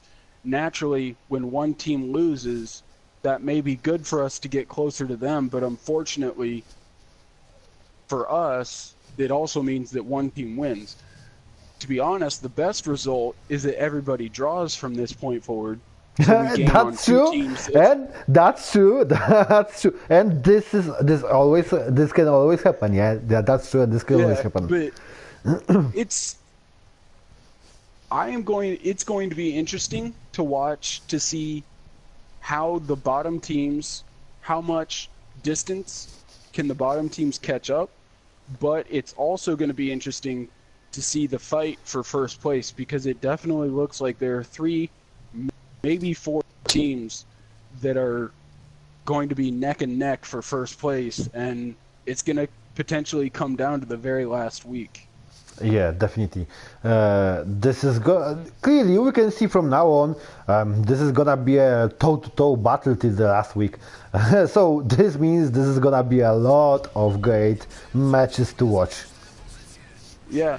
So I talked to my team last week when I was commenting. You mentioned like a team in the future being able to ban like one nation. Yeah. So what we thought of is maybe not instead of one nation, but instead one team can ban, say, okay, we ban Russian heavy tanks. So the team could still play, Yeah, or give a yeah, team. but that was a good point that the viewers on that stream said that there will be always only two stuff that you will be banning, yeah, and there will be always Russian heavies banned, let's say, and American heavies banned. So that won't work. You know what I mean? Yeah. So the Because other idea we came up with was each team could ban 3 tanks. and this put it again to that same point, yeah. They will be banning IS-3, they will be banning like 50 TP, they will be banning T-32, and both teams will ban only them tanks that are like the most treat. So it's like you know, it's like it still will make you like a one-trick pony because you will run yourself 2 tanks. Yeah, you will because you know that the enemy team will ban your IS-3, so you're not gonna focus so much on IS-3. You're gonna pick up tank that's not gonna be banned. You know what I mean? Yeah. Let's say you're gonna focus, but because if you ban IS-3, you still can pick up IS-3 auto or fatherland, which will become auto loader soon. So it's like, you know what I mean? This doesn't change that kind of meta. It's still gonna keep up the same hull in the game. So here's an idea I just came up with. So this season of CPL is 17 weeks. Yes? Yeah, and it's only like that because of the amount of teams that joined and withdrew. Yes, but the next week, the next season is definitely not gonna be as long as that. Sure, but we have 8 countries that teams could potentially choose a tank from. Yep. Exactly, and you got 5 players, so you pick up only 5 countries. So each team can ban one country. Each team banning one country. That gives you 6 countries to choose the tanks on. Yeah. So here's an idea. If you ban one country, make it a rule that each team can only ban the same country 3 times per season. That's interesting. That's a good idea. I have to admit that's a good idea. But on the other hand, that idea could make the stuff a bit more unfair to some teams.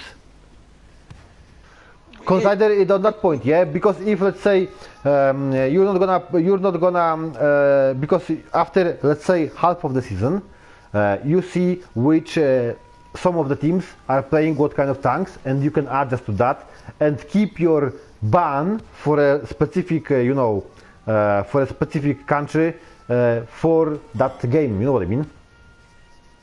Yeah, but I mean, to be fair though, that's what a lot of teams do. I mean, in the other esports, they know what characters or what type of things the team they're going up against likes, and so naturally, they are prepared for what the other team is going to do. Yeah, exactly. But they can do that all the season. You know what I mean? They are not like allowed to ban only that couple times. So they can ban it every single game till the very end, and that's what happens. Let's say you watch overtimes, there are characters that are banned every single game. If you watch Paladins, there are a couple characters that will, if won't be picked, they will be banned every single game. You know what I mean? Well, that's true. I mean, it's possible that every one team every week will ban a Russian tank against you, but eventually. But if you ban the Russian tank, remember you cannot pick it by yourself as well. Exactly. You got to consider that. That is it worth to ban that Russian tanks and won't be able to pick them anymore by yourself? So this is important. So instead, maybe look for a tank that hey, that we've seen this player do really well so far this season in this tank. Let's ban his country that he likes to play and see if he has a backup. Yeah, and this is important. Another important thing is that if he has a backup from different country, and let's say he's got a backup from US, and you just ban them, his major tank, yeah, this player Russian tank. Like we can see, some players are always picking IS3. So like we just seen bully me from 1G always pick IS3. You already know that this player is picking IS3. You ban the Russians. You know bully cannot pick up IS3 and any Russian tank anymore. So bully needs to pick the tank from different country. And now let's say bully knows that your players play, let's say, well, your player play outstanding game in T32, and his backup tank is T32 as well, and they cannot ban you the T32 American tanks because bully is without any tanks. That's an example, just not to offend the player, but this is just like an example, yeah. But so they cannot ban that tank, so they need to ban something else. But if they ban something else, they may lose their other top player that's using the different country. So this is important. That's what I'm talking about. This is important. So you gotta think, if you ban that, you make yourself an issue as well. So this is gonna be interesting. There is no more one trick ponies like we can see here. Currently, you can have you can learn 2 tanks, 1 heavy and something that you gotta exchange in case you cannot play that heavy because the map forces you to play something else. But with that addition, you will have to learn full range of tanks from different countries because you never know what countries you will have to ban and what country the enemy will have to ban. It is a requirement on my team. I can only speak for my team, but we require all of our players that are in CPL to have competitive tier 8s in at least 4 different countries. Each. 4 different countries. But having the tank doesn't mean that you well play with. That makes difference, you know. Because I don't doubt that most of the players got lots of different countries and the tanks. The question is if they can use it in the competitive game. Oh, that's the other thing though, is that if in order for us to say you have it to use it, you have to be good in it and you have to be comfortable in it. Yeah, exactly. You have to, that's important. What is important when you pick up the light and medium tanks, you have to be comfortable in them. Because if you are not, you're gonna do mistake like TNT just did and stand in the place and trade the shots in the light tank, which definitely doesn't work. So, an example is this week, we actually, when we were practicing initially, I was going to play a different country. I was actually going to play a medium. But in practicing, we realized that I'm not entirely comfortable yet in a medium. So instead of forcing myself to play a tank that I'm not comfortable with, I need to work on it. But in the meantime, I'm going to play a heavy to give my team the best chance of winning, but I'm going to work on getting comfortable in the others. And that's, I feel like if you allow teams to ban one country, I really don't have a problem with it. I think you just need to find a way to prevent teams from being able to ban the same country every week. Definitely, so, you gotta think twice. Can you ban that country and lose your advantage? You gotta think about it. You know what I mean? Yeah. So it's not like because if you allow to ban the tanks, you may be sure that there will be few tanks that will be banned every single time. But if you allow to ban the country, now this is changing the stuff because you cannot take any hull from that country. That kills many tanks for many players. And if there are 2 countries banned, that kills massive amount of tanks. You know what I mean?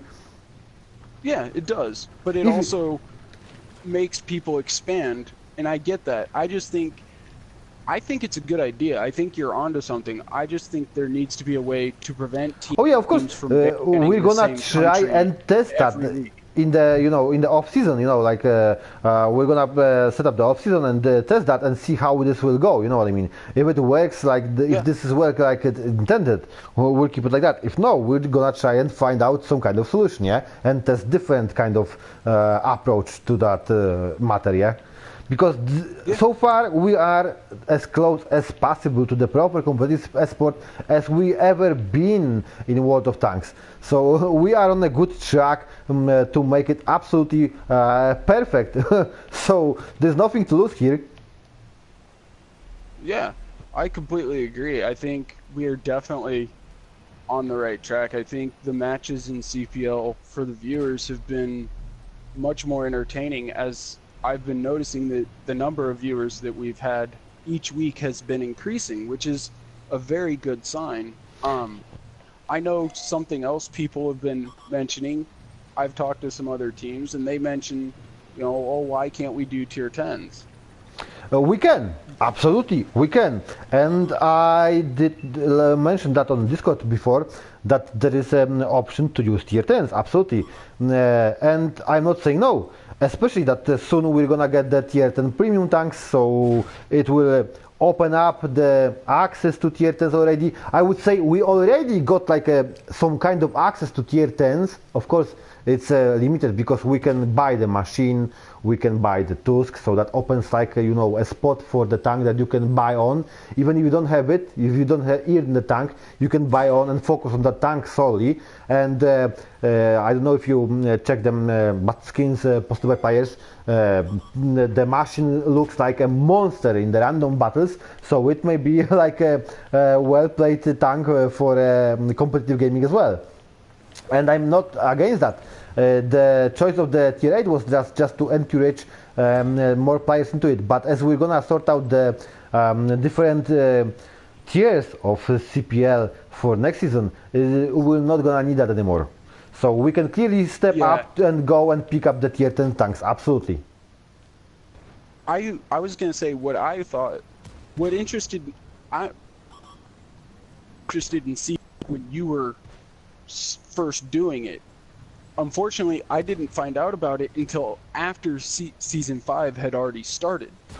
And so otherwise my team in another clan, we would have entered. But what I liked about how you had it set up was you had 3 divisions. The first division was tiers 6 to 8, I think. No, we second division. No, we had the tier 8 like an open where we didn't restrict down the players for the team. So like for the teams that cannot get the players, there is a sliding like to really open for everyone. Yeah.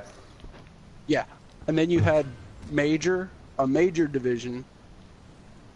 Yeah, and then you had a pro division. Yeah, the pro on the tier 10, yeah. And this is something that we will try to catch on, although we're not gonna use anymore the major pro and open, because I got a plan, which I don't want to spoil yet, as it's like, if you check any other tournament creators here on the scene, they clearly add up for majority of the stuff that we work out on CPL without giving the credit where it's due. And although I'm happy they do the job for the community, I'm not happy for that trying to take the credit for themselves. This is absolutely something that shouldn't happen in a community which is building competitive scene like we are doing.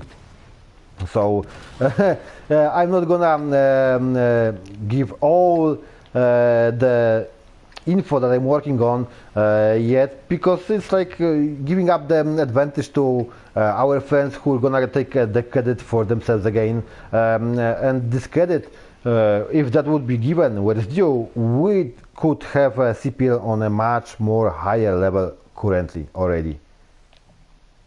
Oh, I completely agree. And like I've said, as this season has gone on, I feel like the community has gotten better. It has a lot of room to improve, obviously, but I still feel like the community has improved. And I'm proud of the improvement that the community has made. It's just a matter of now continuing the improvement. Yeah, and if we keep up the cooperation and help and support we got from Wargaming, and from Wargaming community managers, if we will keep up the enjoyment of the viewers and we will keep up the engagement of our teams and players, we will be able to really flow in the next season, and hopefully this is going to happen and hopefully the teams that will be the most engaging, the most supportive will be able to I don't want to use the bad word, but gain from it. Yeah, just not only the skills, but let's say currently we have got the best prizes in all tournaments. No matter what you're gonna say, none of the other leagues got so many prizes as we got on CPL. We are the only that will prize 8 teams, top 8 teams in a league. Even with the separated divisions in GCL, they do not have as many and as high prizes that we got currently. So this is clearly thanks to the support from Wargaming and Rybot. Thanks also, cheers for them guys. Really great help from them, and hopefully with their cooperation we're gonna have something even better for next season, and this will give a great gain and great, that will benefit all the teams that are supportive to build of the scene. So if you will be able to participate in next season within the proper competitive environment, because we already get rid of the teams that are not on the proper level, yeah, because we've had more teams that started, but they were not ready to play on that level. They can go play GCL, they can go play FCL. This is not the same level. This is the level of organization where it can adjust for them. So it's like there's a distinction between all the tournaments and CPL. We were just able to gather the teams that can play on the highest competitive level. They can organize the teams for competitive level. And now, because we've sorted out the teams, I'm not saying that was the perfect way to do this, what we've done, but that worked.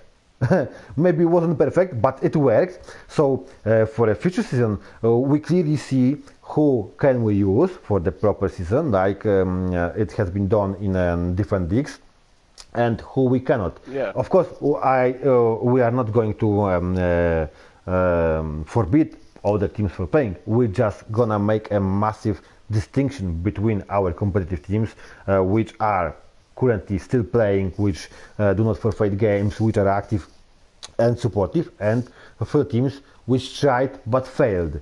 So we will be able to create a closed league, professional league. I don't want to go too far into that with that teams, and let everyone else play within the open environment where they could try, learn, get experience, and gain the proper experience, and work their way into the next season, not the season 7, but to the season 8. Yeah. So in the future. So there's definitely for the new teams, clearly the season 7 of the top teams of the pro teams of the pro division of the CPL is definitely closed. Oh yeah, absolutely. And like you said, absolutely thank you to Wargaming and Rybot for providing CPL with the prizes that they did. Like you said, they are by far better than what any other tournament has going right now. For 8 teams to get a prize is absolutely amazing. Also, I can speak for my team. We aren't going anywhere. We will be continuing to compete and continuing to support CPL. So it's only going to get bigger and it's only going to get better. You can always follow us, Rybot, Wargaming, CPL, on on Twitter, on Twitch. Exactly. My gamer tag is available on Twitter. My team name is also on Twitter. CPL is on Twitter. So if you want to get a connection, or if you have people that might be interested, you follow CPL, follow Alpha Seth 85, follow Leone Enlightened. There are teams that post stuff on Twitter that you can get more information on, and we Exactly, can increase exactly. the publicity of Ambassadors, this they and are get ambassadors for wargaming which involved. every single ambassador is on Twitter. You can go to these guys, follow them, grab them yourself some prizes because they're doing a lot of the giveaways. Community contributors are on Twitter as well. They are doing giveaways and some fun. And there is a special something new on Twitter. There's a World of Tanks Console Academy. These guys are showing a lot of them stuff, doing them. Guided videos, and they are also on Twitter, so it is a time for everyone who doesn't have that Twitter yet to jump for that next level and get yourself an account, get yourself that small really light up, and get yourself engaged in what's going on around our game. Yeah. Okay, I think this is it for tonight. Thank you very much to everyone who stayed with us for so long. Thank you all who was watching. Hopefully, see you everyone next week, Saturday, same time, same place, and same players, same teams. See you and good night from Jack and Alpha, I think, yeah? Oh yeah, absolutely. Have a good night, everybody. Thank you for watching, and continue to watch. Tell friends, tell anybody you know to watch. I promise you won't be disappointed. Definitely, yeah, we'll do everything we can to make sure you get as much entertainment as possible on as higher competitive level as possible. Absolutely. Good night and roll out, tankers. Night.